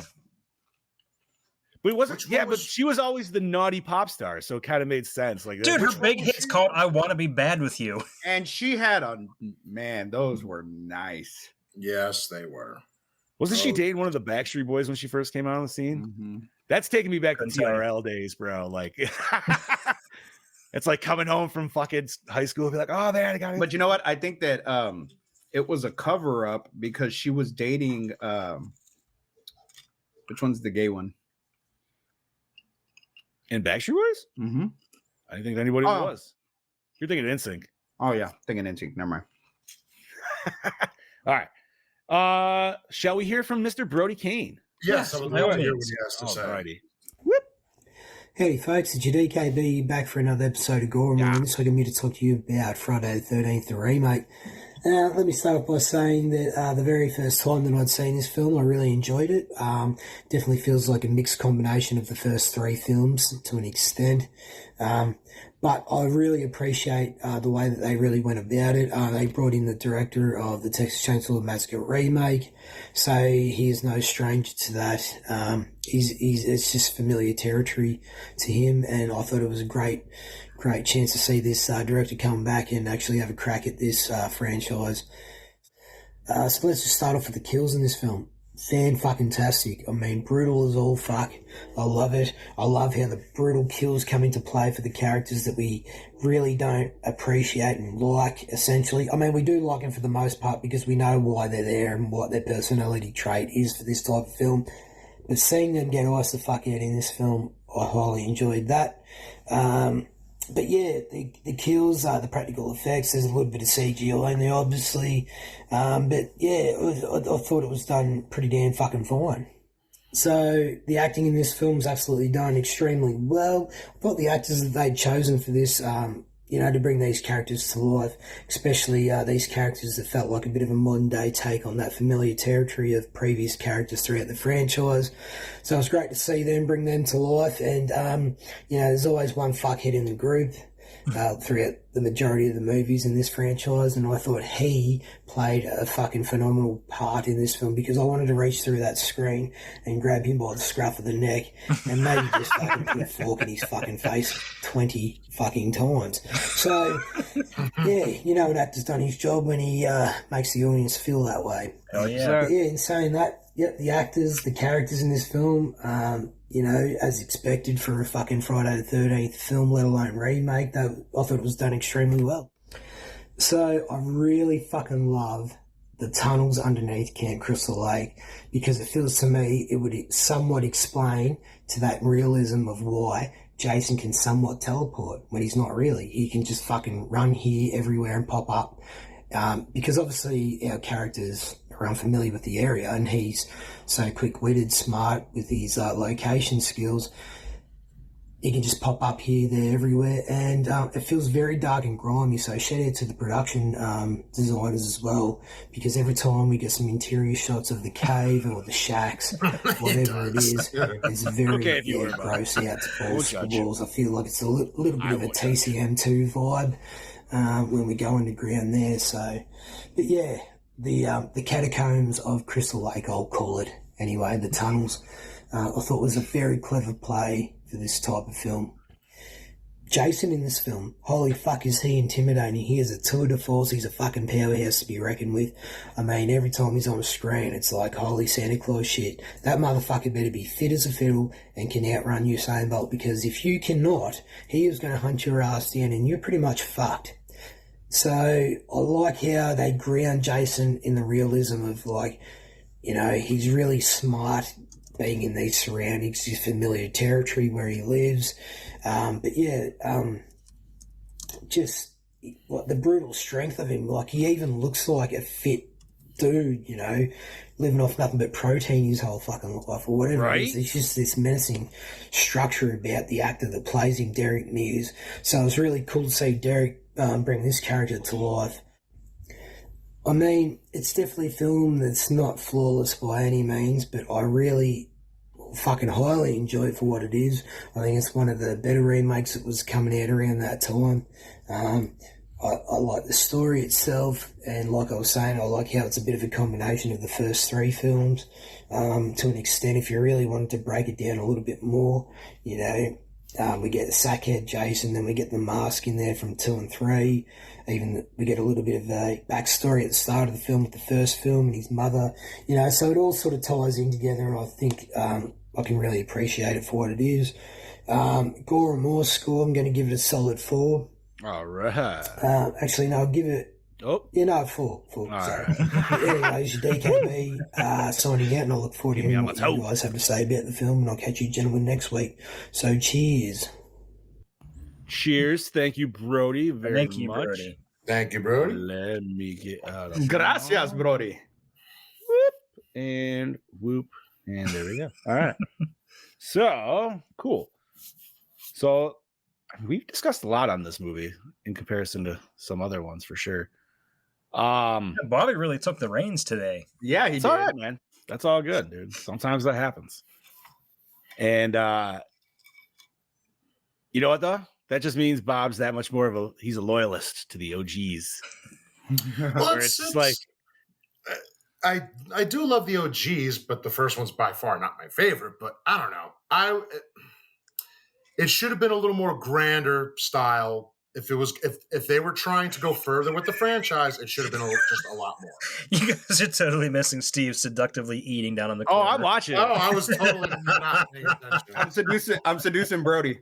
Yeah, he is. But Okay.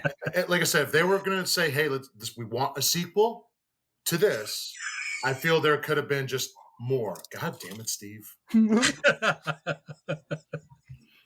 That's just me.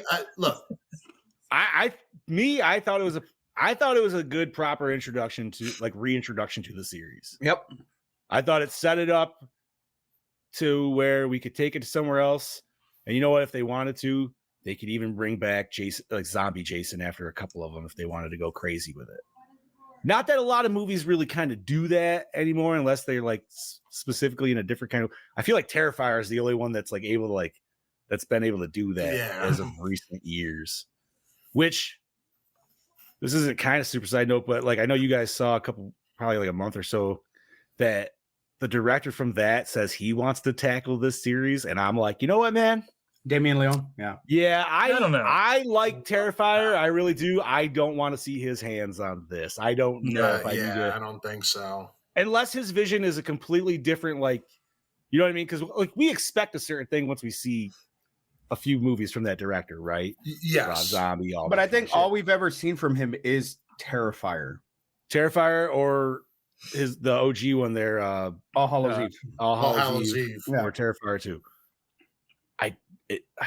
He might have something else out there, but I unfortunately do not. But you know what? He's such a huge Friday the 13th fan, and I feel that if we're gonna get somebody to make a new movie, I personally would want them to be a fan of the series and not absolutely not somebody who's never fucking seen it and is just doing it for the paycheck.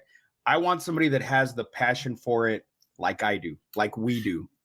Somebody that grew up watching these fucking flicks. Yeah, you know who I think would also make a good fit for that? Adam Green. Didn't he do the Hatchet series? Yeah. See, I'd rather see him take it on than I think because he also remember that one thing I loved about him in that series, side note, he had it all planned out. Like he was like, I know where I want it to go. So I liked that. So I think he would be good. Put them together. There's always a possibility. If he did it, that's fine, but I would need the production value to be a little, I don't know. Because like I like Hatchet, but Hatchet has a certain cheese to it for sure. And I don't know if I want that on my Friday the 13th if you're giving me a new Friday the 13th. I just don't want Blumhouse to get their hands on it. No, absolutely fucking not. No. Blumhouse? No. Fuck no, dude. No, don't bring it. I'd like to see They fucked up Halloween. They fucked up The Exorcist. Evil Dead. Exorcist wasn't too bad. I liked it. I like 18 and Kills. So I would say Ends and Exorcist, but I didn't see it yet. I mean, like 18 or Kills. So. All right.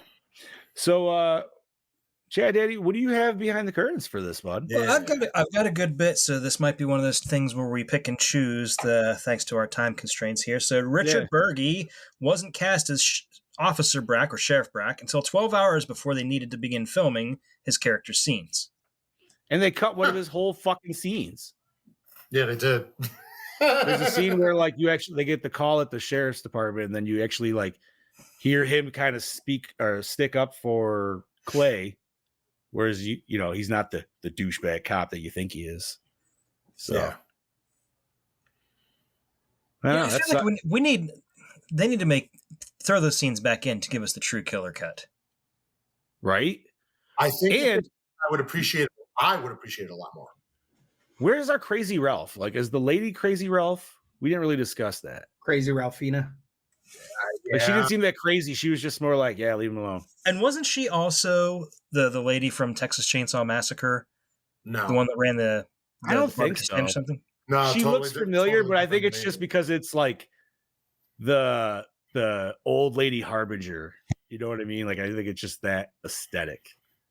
Yeah, but you know, it's not the. I could be wrong. It looks similar to her, but it just also looks like an old lady with glasses to me. So it's kind of like, I don't know. Okay. Victor Miller, the screenwriter of the original Friday the 13th, said the script was written in such a way that it could be deemed a sequel as opposed to a remake, because that meant they could pay him less if the movie qualified as a sequel. This explains why the plot of the film is more of an amalgamation of the first 4 films, as opposed to a retelling of the original film. Miller took legal action because he felt the script they showed him was more of a remake, but the story he came up with was condensed to the first few minutes of the film. He lost the battle and was paid less. He was surprised later to see the film advertised as a remake. Ooh. Damn. He sounds very lawsuit happy as far as Friday the 13th is concerned. Yeah, but he also got screwed out of quite a bit that's also from Sean. So you could just blame him for that too. There's a lot more to that. I'm sure we don't know. I was going to say though, like, not that I want to stay behind Cunningham by any means, but it's like, I don't know. That dude probably should have lawyered up back in the day. like hindsight, obviously. Yeah. But Yeah, plus he had no he had no desire to really make any sequels, and Cunningham did, so he kind of took it off in the direction that we got. So I hate to say it, but we should be more thankful to him than to Victor Miller. But Victor Miller has, he has every right to get what he feels is owed too. Well, I don't know about if he exactly get what he feels he's owed, but maybe something. Yeah, he deserves something. yeah. I would say nothing, but Just remember, the only reason why Sean wanted to not even wanted to, they said make sequels is because he got a paycheck because he was put as a producer when he never did anything for him. hey, man, that's what a lot of people look to get to that level, Producers don't really do that much anyway. I mean, executive producers definitely do. All they do is throw money at a project. Well, as a producer, he was off making a movie like, yeah, you can make that, just pay me. Have fun. All right. What else we got, Chad Eddie? Okay, Adrian King, star of the original 80 film, was approached by the producers to do a cameo appearance during pre-production. A few days later, the producers called her back and told her they didn't want anyone from the original film to appear in the remake. I'm okay with that. Not a bad choice. Yeah. Not a bad choice. Yeah. That's fair. Having people from an original series show up just to do cameos in a movie where they're not playing the same characters, that's just fan service and unnecessary.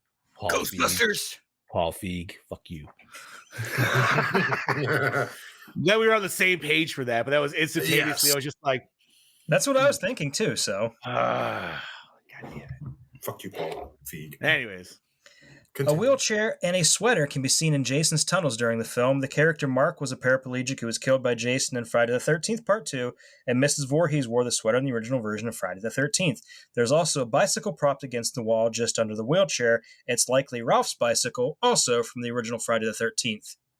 Oh. Nice. I like that. We don't want people, but we will certainly give away the props. Willa Ford was given 10 days to learn how to wakeboard for her role. She said wakeboarding itself wasn't as nerve-wracking as having to do it topless. I could imagine. I'm sure. Every man on set today. You here today? You here today? Like, was that? I wonder how that was in the contract. Like, that was in the script that she had to do that. I don't believe that it was was. like that was like, yo, I'm going to be topless, you got to do something cool, like take me wakeboarding. And they were like, okay, done. You know what I mean? Like, I don't know. Cool. We'll take you wakeboarding, but when you die, we're gonna have a good 7-second shot of your titties on screen. Right. Okay, whatever. Like, they're not going to be on it, but then that's going to be the last thing. Is like it's going to be kill, then titties. Yeah, exactly. Christ, dude. With $42.2 million, it had the biggest opening weekend of a horror remake, beating out former record holder The Grudge 2004. Dude, there was lines at the theater to go see that fucking thing. It was ridiculous. See, now I'm pretty sure I did see it Friday the 13th. I went to go to the 7 o'clock showing, and the line was so long, I couldn't make it in there, so I had to get the 9 o'clock tickets. I think we did that too. And we went and got food to go, then come back to the 9 o'clock. I think we had to do that too. It's ridiculous.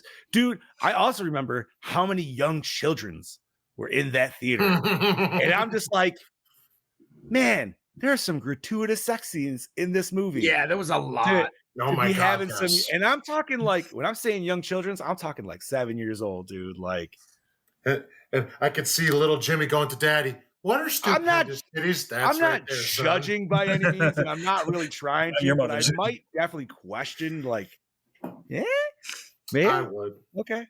I would. I mean, So we're watching it in the living room, and one of Mel's sons was sitting there on the recliner watching it, and it's the sex scene between Trent and what's her face, and yeah, stupendous. she takes her fucking shirt off, and I'm like, fuck yeah, those are some nice titties, huh? And he goes, I'm more of an ass guy myself, and I'm like, right on, but she ain't got no ass. She has no ass at all. No, It man, all you went saw to the that. chest. You saw that Abercrombie fucking like pancakes. Just It's all good, man.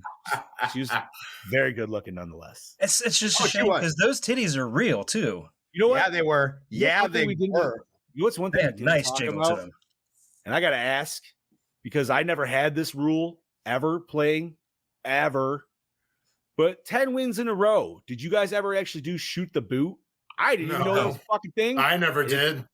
Disgusting, personally. Yeah, that's gross. Like I don't even know if I'd want to do it out of a clean shoe, let alone a dirty ass fucking shoe, dude. It was the fact that he was walking around in them all day without socks No that makes it socks. worse. Oh, You get them nice hot swampy feet, dude. Like, You're like, I'm sitting here watching. I'm like, pretty sure I can smell that shoe. right? Like you could taste that shoe, dude. Just Hey, Emily. What's up, Emily? hey, yeah. Oh my god, yeah. I don't know. I've never like we always had one. I'm trying to think. I can't remember how many wins it was in a row, but it might have been 10. But we had Naked Run, where you had to do a lap around the house naked, dude. Oh goddamn! No. Was that a shutout? That might have been a full shutout game. If you didn't get anything, it was a naked loop. But we never really made anybody do. It usually was just down to the skivvies, and then fucking just went. But All right. it was the thought and the fear. Okay, continuing on.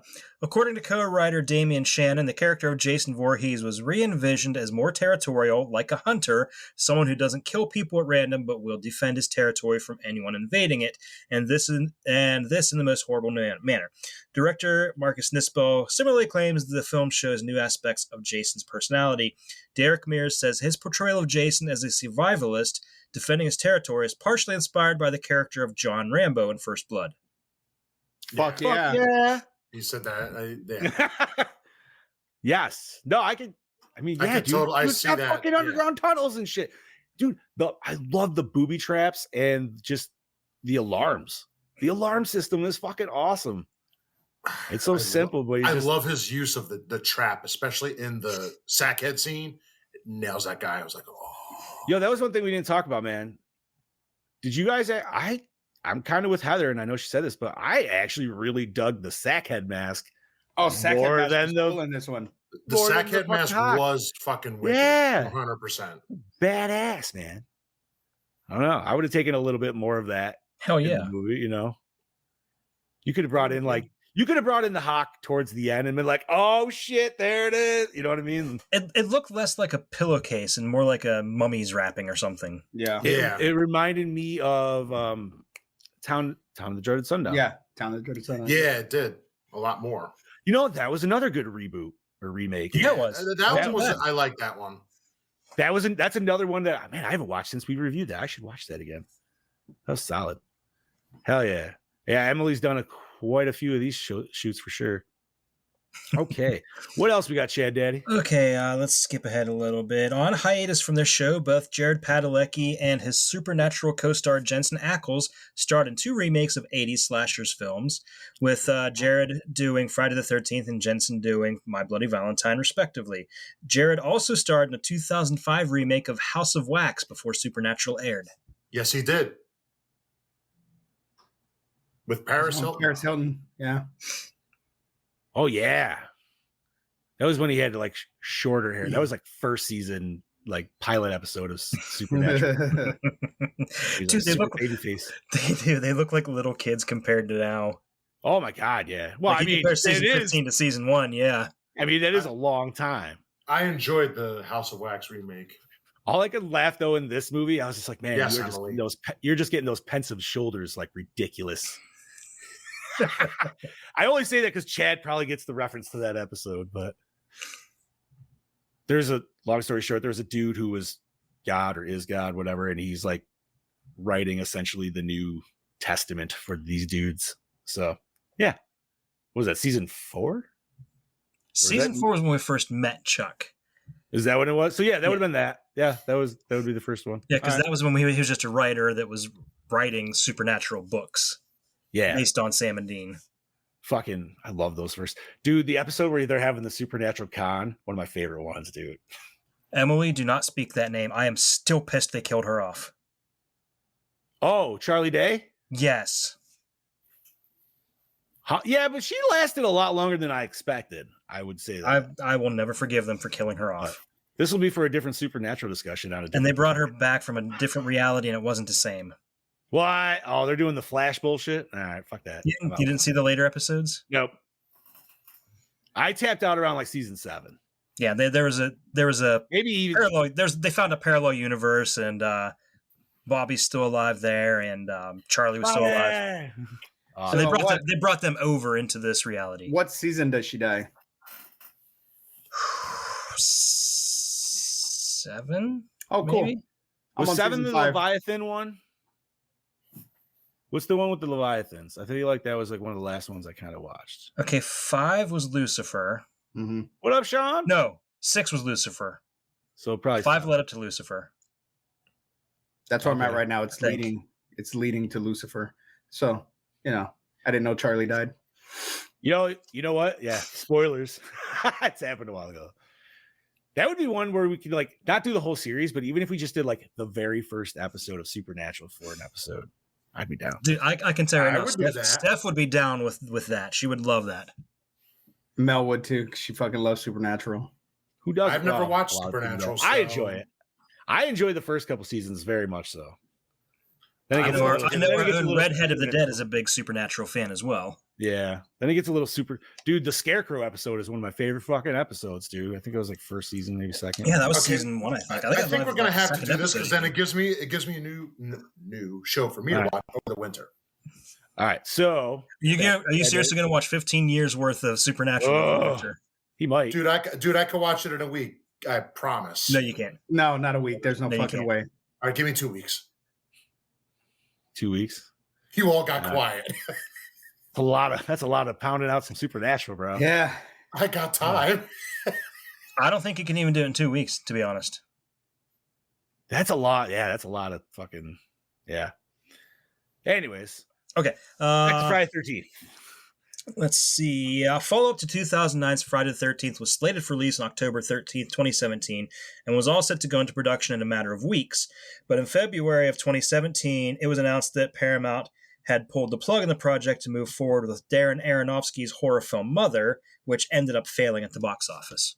Dumbasses. I never seen Mother, so I can't make any. Is that the one with Jennifer Lawrence?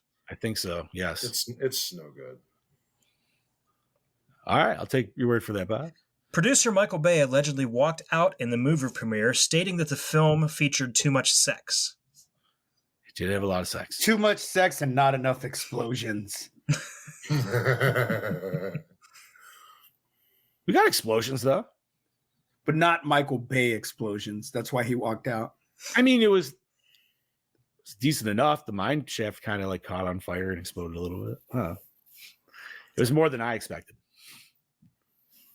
The film is the first Friday the 13th film to use CGI weapons, like the machete, as some scenes were too risky to film with prop weapons that could break and injure someone.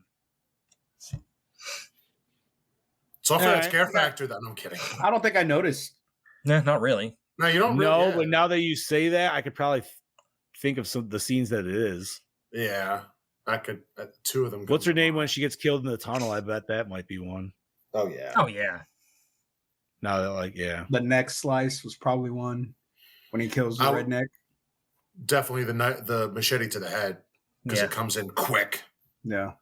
Fucking love that scene, dude. That is a great one. It's fucking great. The character of Sheriff Brack, played by Richard Burgi, is named after Peter M. Brack, who wrote the book Crystal Lake Memories, The Complete History of Friday the 13th. Love that book. Yo, man, I don't know if you guys are seeing all these. There's a lot of supernatural chat going on right here in the side chat. I'm not what I'm seeing here. No, Oh, I see from Eric Matthew. Crowley. Yeah, Oh, okay, Oh, I see it yeah. now. yeah. Heather Scarecrow episode. Brody said anything Scarecrow, he's in. Rich said there is. Join a lot us of for a episodes. special Supernatural episode. Dude, the Mystery Spot episode was the one that I loved. Which one was that? The one where the trickster keeps killing Dean over and over again. Oh, the yeah. Groundhog's Day episode. That I've was seen- fucking awesome. Yeah. I love that. Mel one. was watching. I saw that was like the first episode I ever saw. It was that episode. I'm like, Oh, oh, my really? God, this is fucking great. That and the one where he stuck them in the TV shows. I like that one better. And they're in the 'Cause it's like Japanese a game show. Oh no, I like where he's just coming out like the Scooby Doo thing. He's like, now how the hell am I going to eat this? And he's got a fucking sandwich. The I'm Scooby-Doo episode gonna was have to great. start watching this now because now I got to get into Supernatural. Goddamn.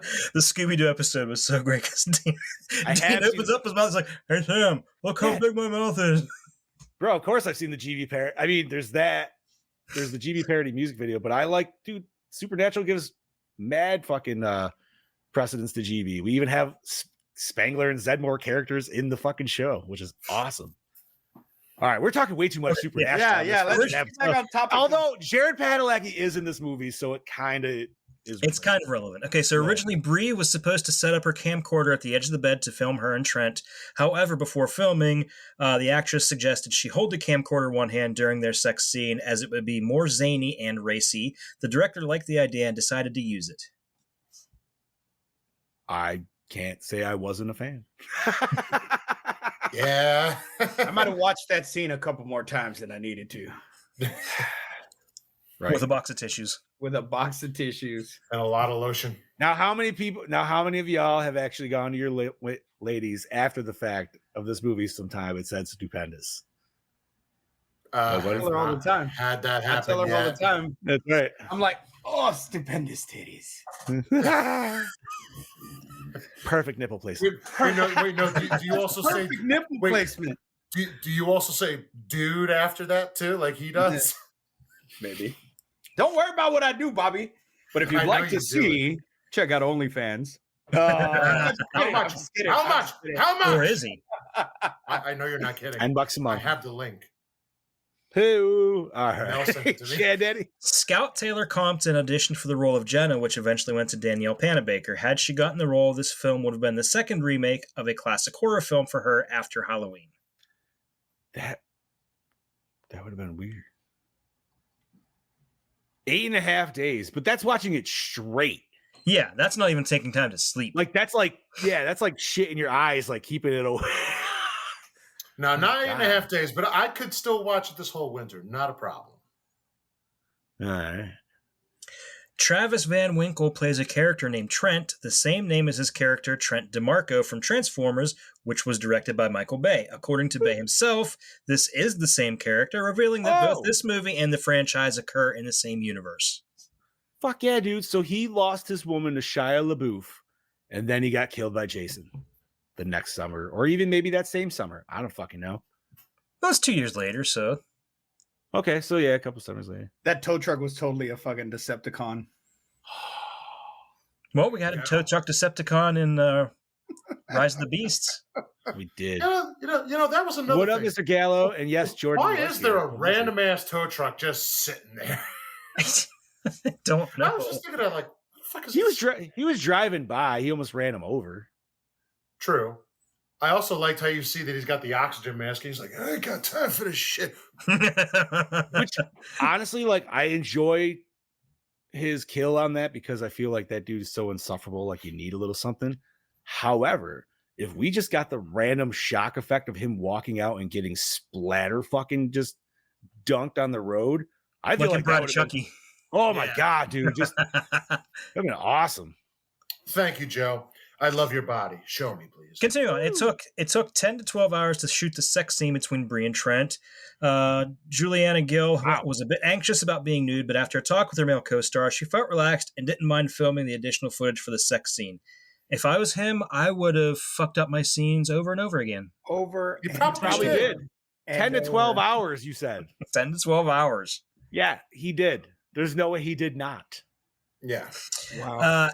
After Chelsea is stranded in the lake and sees Jason waiting for her at shore, she was originally supposed to drown due to exhaustion as Jason waited her out from the shore of the lake.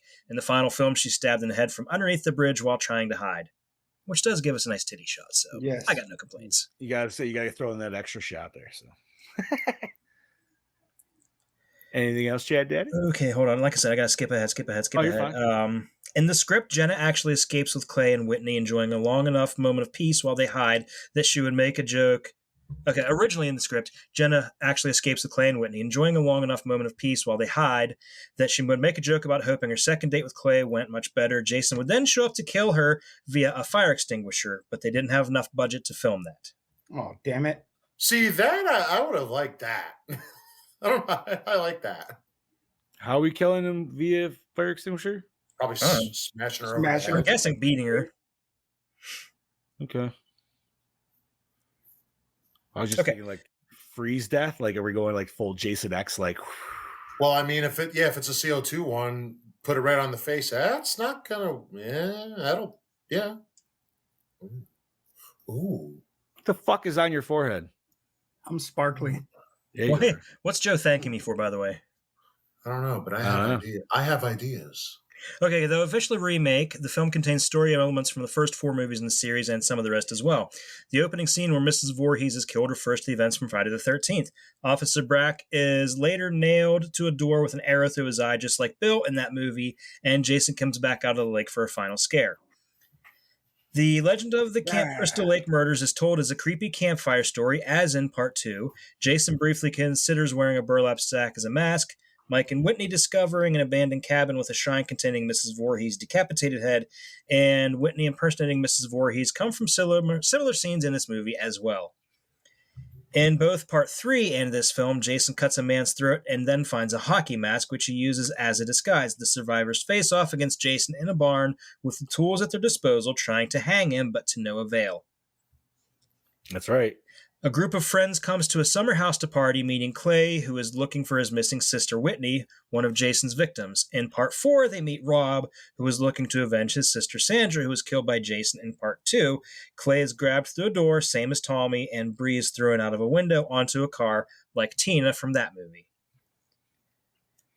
You know, we never got the full mask reveal in front of our final person. No, not really. One kill involves Jason ripping through a tent and killing a girl in a sleeping bag reminiscent of The New Blood, Jason entering and killing a teenager in a tool shed. At the end, a dead person jumps out of the lake through a pier to grab one of the survivors. And finally, Jason's mask floats down to the bottom of the lake like in Jason X.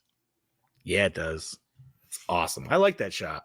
I always do. That was a good shot. But that's all I got. I mean, I did have more, but I just kind of skipped over it. That's fair. Well, thank you for that, Chad Daddy. I appreciate it. Awesome. All righty, boys. What format we watch this on? Blu-ray. Started on Blu-ray, finished on Vudu. I watched it on DVD, but still the killer cut. Yeah. Because I don't care. Everything else is all 4K and Blu-ray, so it kind of enhanced it a little bit. You know what's funny is my DVD has a commercial for Blu-ray DVDs at the beginning of it. And I haven't seen that commercial in so long. And you guys know the one that were like, get new Blu-ray. Look how enhanced. It's like, wow. And it shows like some ships going across. Hey guys, I just need to make a quick announcement. I don't know if you knew this or not, but yeah. Jordan Harvey cosplays as the 2009 remake. Oh, and he does it. No way. And he does it, and he does it very well. That is straight from the man, the myth, the legend, the one and only Joe Gallo. Just wanted to throw that out there, guys. All right. Thank you for that. PSA. Douche of the film? Trent. Piece All of right. shit. That's an easy one. Favorite kill? Sleeping bag. That was pretty brutal because she flat out cooked in that fucking Yeah, thing. she did. She was Now, you know, smoked. I'm going with Trent because I love that Jason's just holding him on the machete and then throws him onto the back of the tow truck. Now I'm going to have to look and review my notes to see which one I prefer. I mean, the sleeping bag kill was pretty damn good. I think and it was for me. It's so hard. It was everything leading up to the sleeping bag kill too, like his leg getting caught in that fucking trap. And, it's that whole scene is just intense as it's fuck. fucking brutal. Yeah, I can't Just like argue with that. I'm going with that too. All right. I will go with the one I've mentioned a few times, but I'm going with dude stuck in a bear trap, machete to head, boot to face. And it's just so fucking raw and awesome, and I love it. Like, it's just, Oh my God, there he is! Hey, Mask by Lance. Today we're reviewing 2009's Friday the 13th remake. I went looking for my remake mask that I've had for a long time. And then I remembered I have not seen my mask in almost 3 years. I don't remember. It's almost as long as you've been on this podcast. Yeah, it was like right around the same time.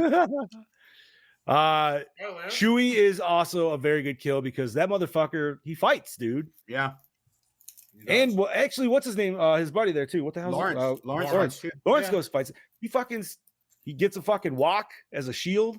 Good idea. How You know what I great mean? was that? That's smart. I mean, Solid. and that's what I like about some of these characters is that they're not just stupid. Stupid. He was stupid, very yeah. smart. Hey, I don't know what's out there. I'm Like, gonna take a walk and a fucking poker. He's dumb, but he's dumb as like a young dude is dumb. You know what I mean? Like he's still jerking off in an open windowed room. But he's smart enough to defend himself when going into battle. You know what I mean? Like he hasn't gotten there fully yet for society. Not yet. Not yet. He's getting there. I've moved twice since I gave you that mask, Lance. FYI. Oh, that's fucking funny. I got divorced. I had a baby. I got engaged. That's true, man. It's been a lot. Now you gotta buy a house. And you got a house, yeah. Right? I got a house. You know, I love you. I love you. All right. I just got Bob. You got favorite kill, right? Yeah, I already said mine. Sorry. Okay. Best scene, boys. Ooh.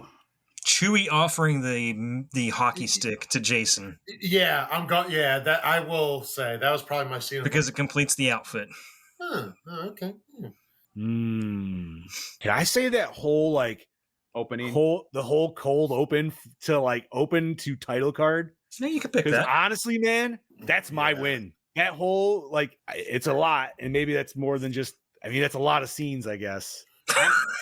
It is, but it's great. Oh, Brody. Not only does Lance rig his raffles, he sells cursed hockey masks. No, Brody, I think I've only entered one raffle I didn't win, or maybe two, and then I sent you my mask that wasn't cursed, but I don't know. You know what? If I'm gonna go even more specific in that scene, though, is like what Scuba mentioned earlier, and it's when Whitney gets back to the campsite and just sees the chaos of like happening. Her friend's dead. He's caught in the bear trap, and then you got this big ass motherfucker just running around like the Hulk. I'm gonna go with the scene with Lawrence going to the shed, battled up, ready. Only because it's not my favorite kill. But it's my favorite scene because, like I said, Jason running with that fucking axe, like it was just something that we've never seen before. We've never seen him do that before. Fucking hucks that thing, dude. I'm actually gonna change mine, and it's when we have Clay and Jenna hiding under the canoes, and Jason sees the bag, and I like that one. That was good. Like, you could see it. You don't see it in his face, but you see his body just go, okay.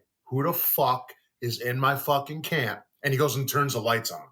Bro, when he kicks them lights on, that's a moment. You know what I mean? Because you're just like, oh fuck, this Jason's prepared. That's why I want to add as a runner up to my favorite scene, and it's only a quick like maybe 5 to 10 second scene, but just the scene of Jason sharpening his machete on the fucking horizon. I don't get to see that, dude. No, that was kind of nice, man. That just shows to the level of a survivalist that he is.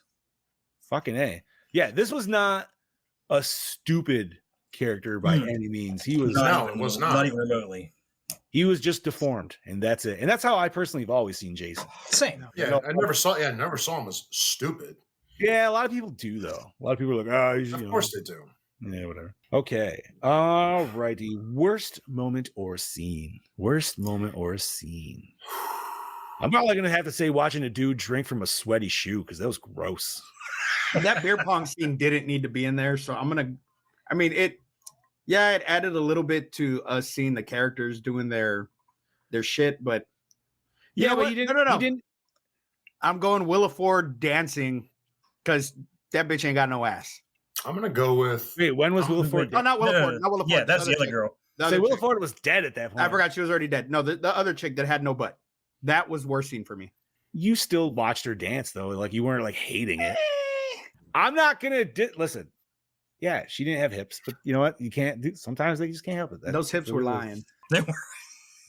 I'm gonna go. I'm also gonna agree. Though. I'm gonna agree with definitely the ping pong scene for sure. Yeah, it didn't need to be there. We all. I mean, I don't know. I picked up on what everybody was the second they all got out of the car. I'm like, sorry, Emily. Yep. Okay. Opening scene hook you in? Fuck yeah. Oh my god. Yes. Yes. That opening scene. It's practically a movie itself. Yeah. It was. I love the fact that they're playing Night Ranger in that, because I don't know if you guys have watched American Dad ever. But there's an episode where Stan gets high. Oh my and it's god! Yes. one of the 4 things to know that you're high. You genuinely enjoy Night Ranger. Night Ranger. And that's the song they're fucking listening to. And they're like, "What is this?" And Roger's like, "It's Night Ranger." Man. And then Stan pulls out the card and sees that. What? And it's like, what was it? It was like Eyes Red, Extreme Hunger. What was the third one? Something else was like. Wasn't it something like Dry Mouth or something weird like that? And then it might like have been, yeah. You genuinely enjoyed Night Ranger. Every time I hear that song, I think of that fucking list. I'm like, damn it! It calls me out every time. The best part of that episode, though, is Stan just standing there staring at the chip aisle. Oh my god, bro! I cried. He's standing there staring at it. Then it flashes to Roger doing something. Then it comes back to him, and he hasn't even moved. He's still standing there staring at the chips. Because, man, I've seen friends and probably myself at a certain point in life do that, and you're just like, "You all right?" And you're like, "Oh, I have no idea what I want." See, now if I was gonna get high, I want to be with Johnny. I just want to be with Johnny. Be like, Johnny, guide me to your ways. Just don't try and keep up with him. Do you remember? Yeah. I don't want to keep up. I had the opportunity when I went to Steel City Con, but I was terrified. I was terrified. I don't want to keep up. With me a little bit. I just want to be guided. Just guide me. But no, you remember what he says in that? He's like, Cheetos, cheetah. So much beautiful, so much beauty in the world. Fucking love it. And Roger needed that big bag of dog food so he didn't float away. Float away, all right. All right. I feel like gravity's not working anything. All right. Going back to the actual movie that we were talking about at hand. That was a fun sidebar. That was most attractive. I don't even know how the fuck we got on most attractive. Oh, Night Ranger. Most attractive character. The stupendous titties. Brie, yeah, for sure. You know what? I'm honestly gonna go with what's her name from The Flash, dude. Yeah, I'm with Johnny. I've always liked Danielle Panabaker, so man. I am a sucker for. It says big brown eyes, man. Boom, 100%. No, you know something? No, yeah, that's fair, dude. Hey, she's I the like dirty Willa side too. too. Yeah, right. I'm switching because those brown eyes definitely make you go. I mean, there's no wrong choice. She had perfect Hershey kiss. There's no wrong choice in this movie. Sorry, what? We're talking about the movie. Hi, Mel. Yes, we are Emily, good Christian boys. Look, she's swimming too. We're swimming in the water. Right. Yeah. And Emily is correct. She was adorable in Sky High, and that's probably where it started my fetish with her. Yes, she was. Oh, I forgot she was in that. That's right. Okay. Did the score set the mood, boys? I did not like the score in this. Oh no, I liked it. I didn't dig this. It didn't set the mood because it didn't use enough of the Friday the 13th cues that we've known to love. Okay, that's fair. That's fair. It took it from Friday the 13th and just made it into any generic 90s, 80s, 2000 slasher, whatever. Yeah. It wasn't even so much the cues. Just I don't know. It just didn't do it for me. Heather, I have to agree. Those were some pretty obvious fake titties on that girl in the opening. Hey, listen. Hey, there was always a rule in life that I was always taught from a young age. If I can touch them, they're real. Real enough. Yep. That's all that fucking matters. Yep. I say that all the damn time. That is a credence that I've always lived by. True. Yeah, true. Charlie knew exactly. True, but if I'm looking at them and they look a little off. Hey, not every nipple placement's going to be perfect. Listen, he was hitting it from the back anyways, so what does it matter? True. All right, so best song, Night Ranger. Night Ranger. Yeah. Sister Christian. Yeah. Favorite character, Jason. I'm not even gonna sugarcoat that one. Boys, Chewie. Gas. He was the man. End it. Okay, He was a real. Why did they have to have that? It's so fucking stupid. No, I'm going Chewie though. Chewie's my boy. I don't know, the gas station attendant could almost be douche of the movie too. Right? Like he just couldn't hang a fucking sign. Yeah, just hang the fucking sign up, dude. Right. Or if anything, just make him feel good about it. Take the sign, watch him walk out and be like, all right, I'm gonna throw this in the trash. You know what I mean? Like something. just make him feel good about it. That happens. Or just hang the fucking sign because it's like that hard. But no, Chewie is I love his whole scene in the garage. Oh, I love that. Just playing around with everything. Chewie's a runner-up for sure. So okay. And then yeah, man, obviously Jason sells the film, but Jason sells the whole fucking series for so. Okay, boys, was it scary? You know what? I think so. I feel like there was definitely some intense scenes. This was the scariest we've seen Jason be since probably like part 3. Yep. Yes, I would agree with that. Yeah, it definitely has moments. I will say yes for sure. Especially when he first shows up in the original cabin and he's stabbing through the fucking floor. Oh man! And then there's just some good squelching sounds in this, dude. So if you're not really a fan of like that stuff, that can really hit you too. I do love the squelching. I do. My wife does not. So every time she's like, ah, especially when the bear trap, dude, and he's just yanking on it. You're like, oh God, no. Still doesn't hit me as bad as fingernails from fucking Texas 03 though. Oh my God. That one just gets me to my core every time.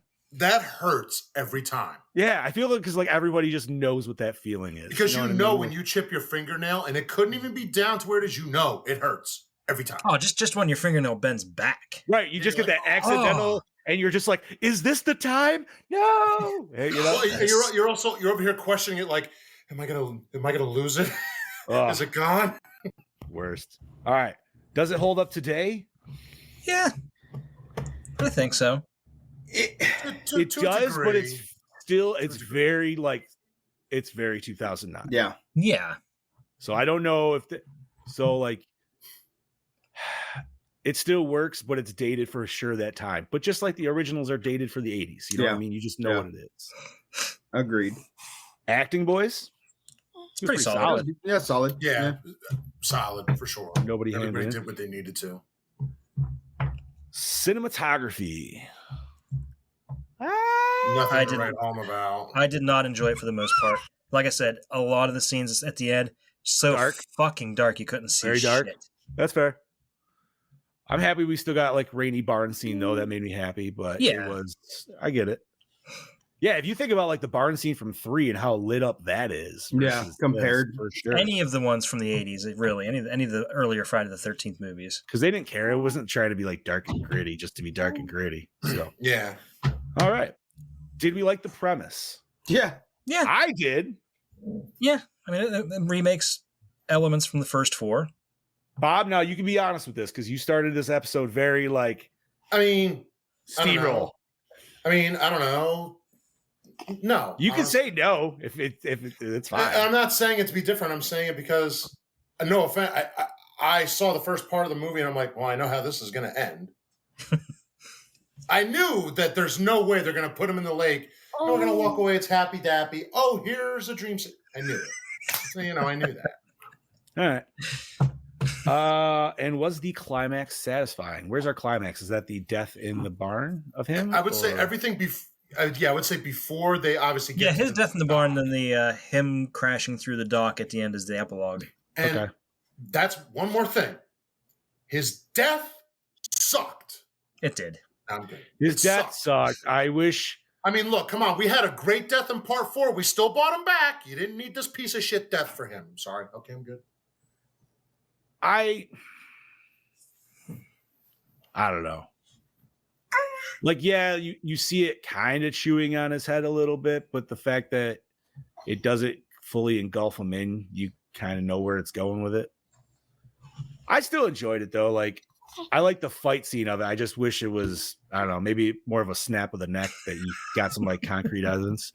Swimming, baby. Floating around. So cute. Steve, what'd you think, bud? Climax? I did. I mean, but it needed a little more. I needed a little bit more struggle. So I'm gonna say no, it wasn't satisfying. Okay, fair enough. All right, recycle, rewind, remake, or reboot. Well, this is already a reboot. Reboot the boot. Reboot the boot. We're gonna get that eventually. So I just say rewind this one. All right, yeah. I'll rewind it, but it's not my first choice. But I would only if it's why not? But it's not your last choice, probably either. Dude, I go back and revisit No, Part 8 it's- from time to time, so I'm not going to say no to this. It's probably I wouldn't say no to it, but it's not on the top. It's like what we're gonna do next year. Anytime you go through like any series, man, you got to take the good with the bad. Mm-hmm. Does anybody really love Friday 5? Or I'm sorry, Nightmare 5? No. But we're watching. Well, I don't even like part 2. Part 2 grew on me. Part 2 grew on me. It took me a couple viewings. I enjoy part 2. Didn't like it We'll see streaming after so much. Yeah, that'll be a February episode. All righty, let's rate this mother liquor. Brody started off with a 4. Nice little even number there. Bob, what do you got, homie? Be honest with yourself, Bob. It's okay. 2.8. 2.8. Wow. All right. Scubas. I give it a 4.2. 4.2. Brody, of course you would, you son of a bitch. Awful. God, even Freddy's makeup looks like ass. Wow. We'll talk about that in May. Maybe. I don't know. Is it one per month again? Or did you split up a little bit? Yeah. Okay. I know there's less of them, so I wasn't sure. Yeah, I did it one per month because then we're doing verses. So that'd take us all the way up to July. Gotcha. Okay. Chad Daddy, what you got, homie? I got a 3.7. 3.7. And I'm going to, you know what? I'm going to agree with Chad. 3.7. 3.75. Give it I'll go in the quarters there. Because we can do that because it's our fucking show because we don't give a shit. All right. So divide that bitch by 5. Fuck yeah, dude. 3.69. I'm not even rounding up. That's what Nice.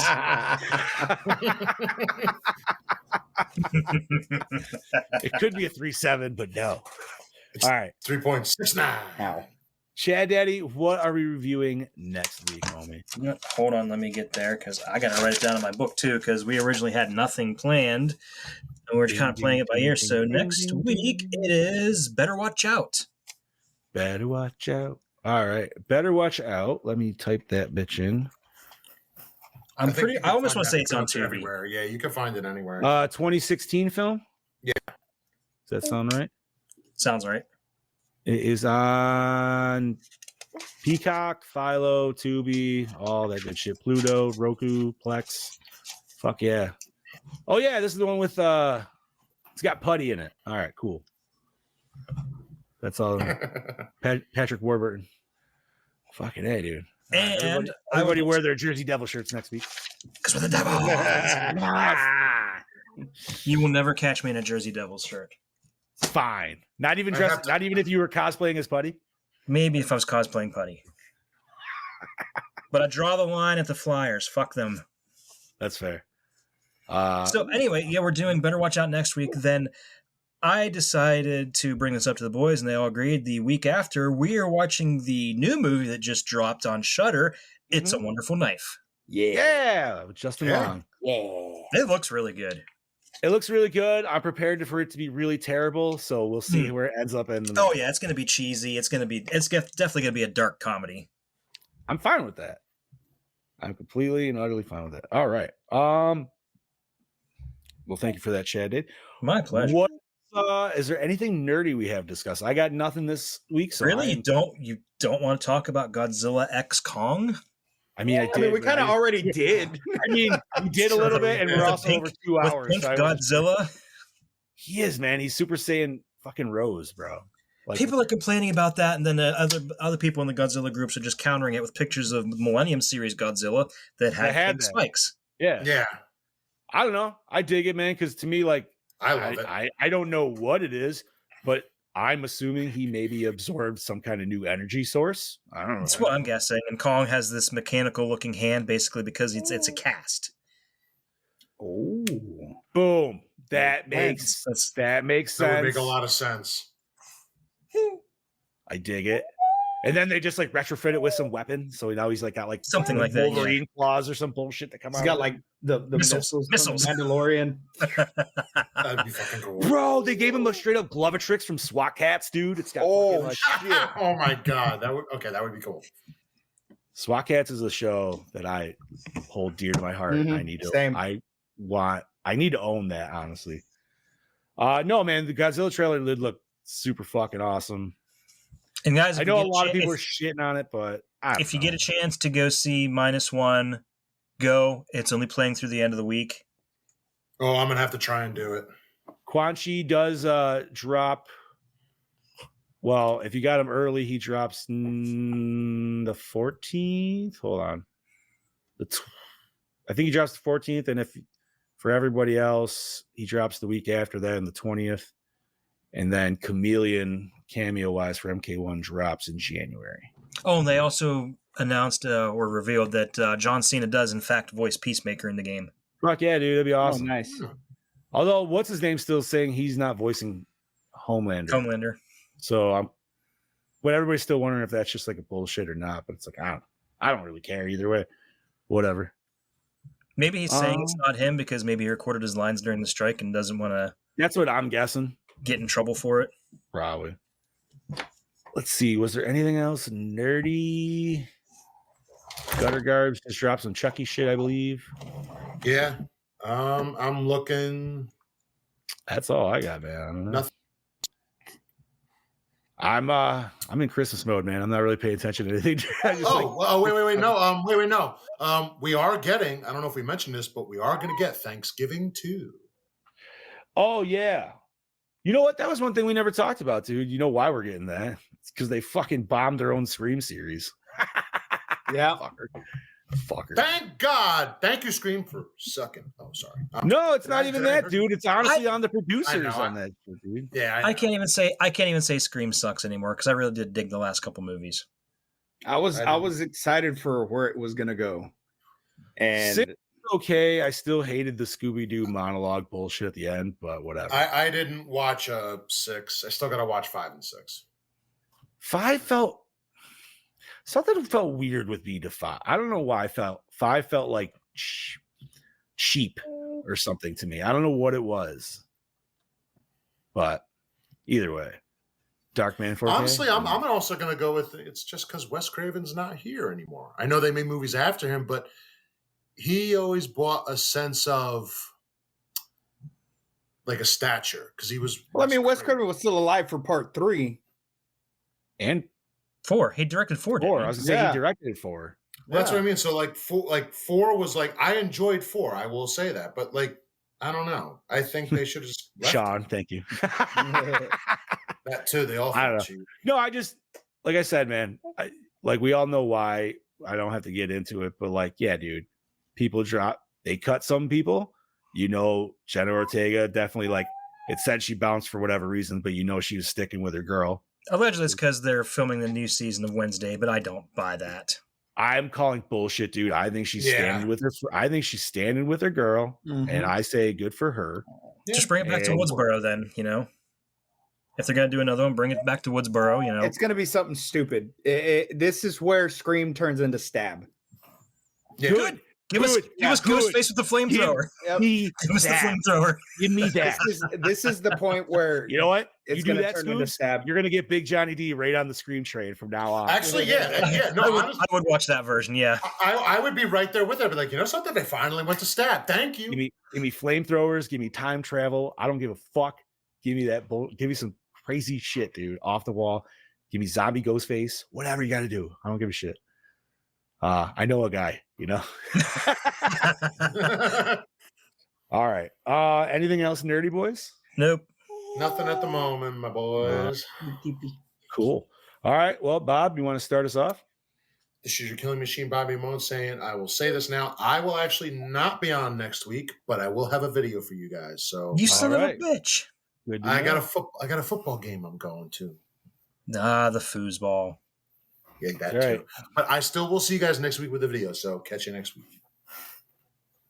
Scubas. This is your host with the Ghost, the Prince of the Paranormal, with the babies, Charlie, saying we will see you next week. Chad Daddy. It would have been perfect if she would have cooed or something. Yeah. This is your dark little knowledge, your Chad Daddy way down yonder on the Chattahoochee, saying join us next week for Better Watch Out. Better not cry. Hell yeah. And I'm your Fluffmaster Supreme, Big Johnny D, saying thank you once again, Gorehounds, for joining us for another fantastic episode. like Chad Daddy said, better watch out. Join us next Monday, same time, same place. And oh yeah, stay fresh, cheese bags. Bickus Dickus. Stupendous titties.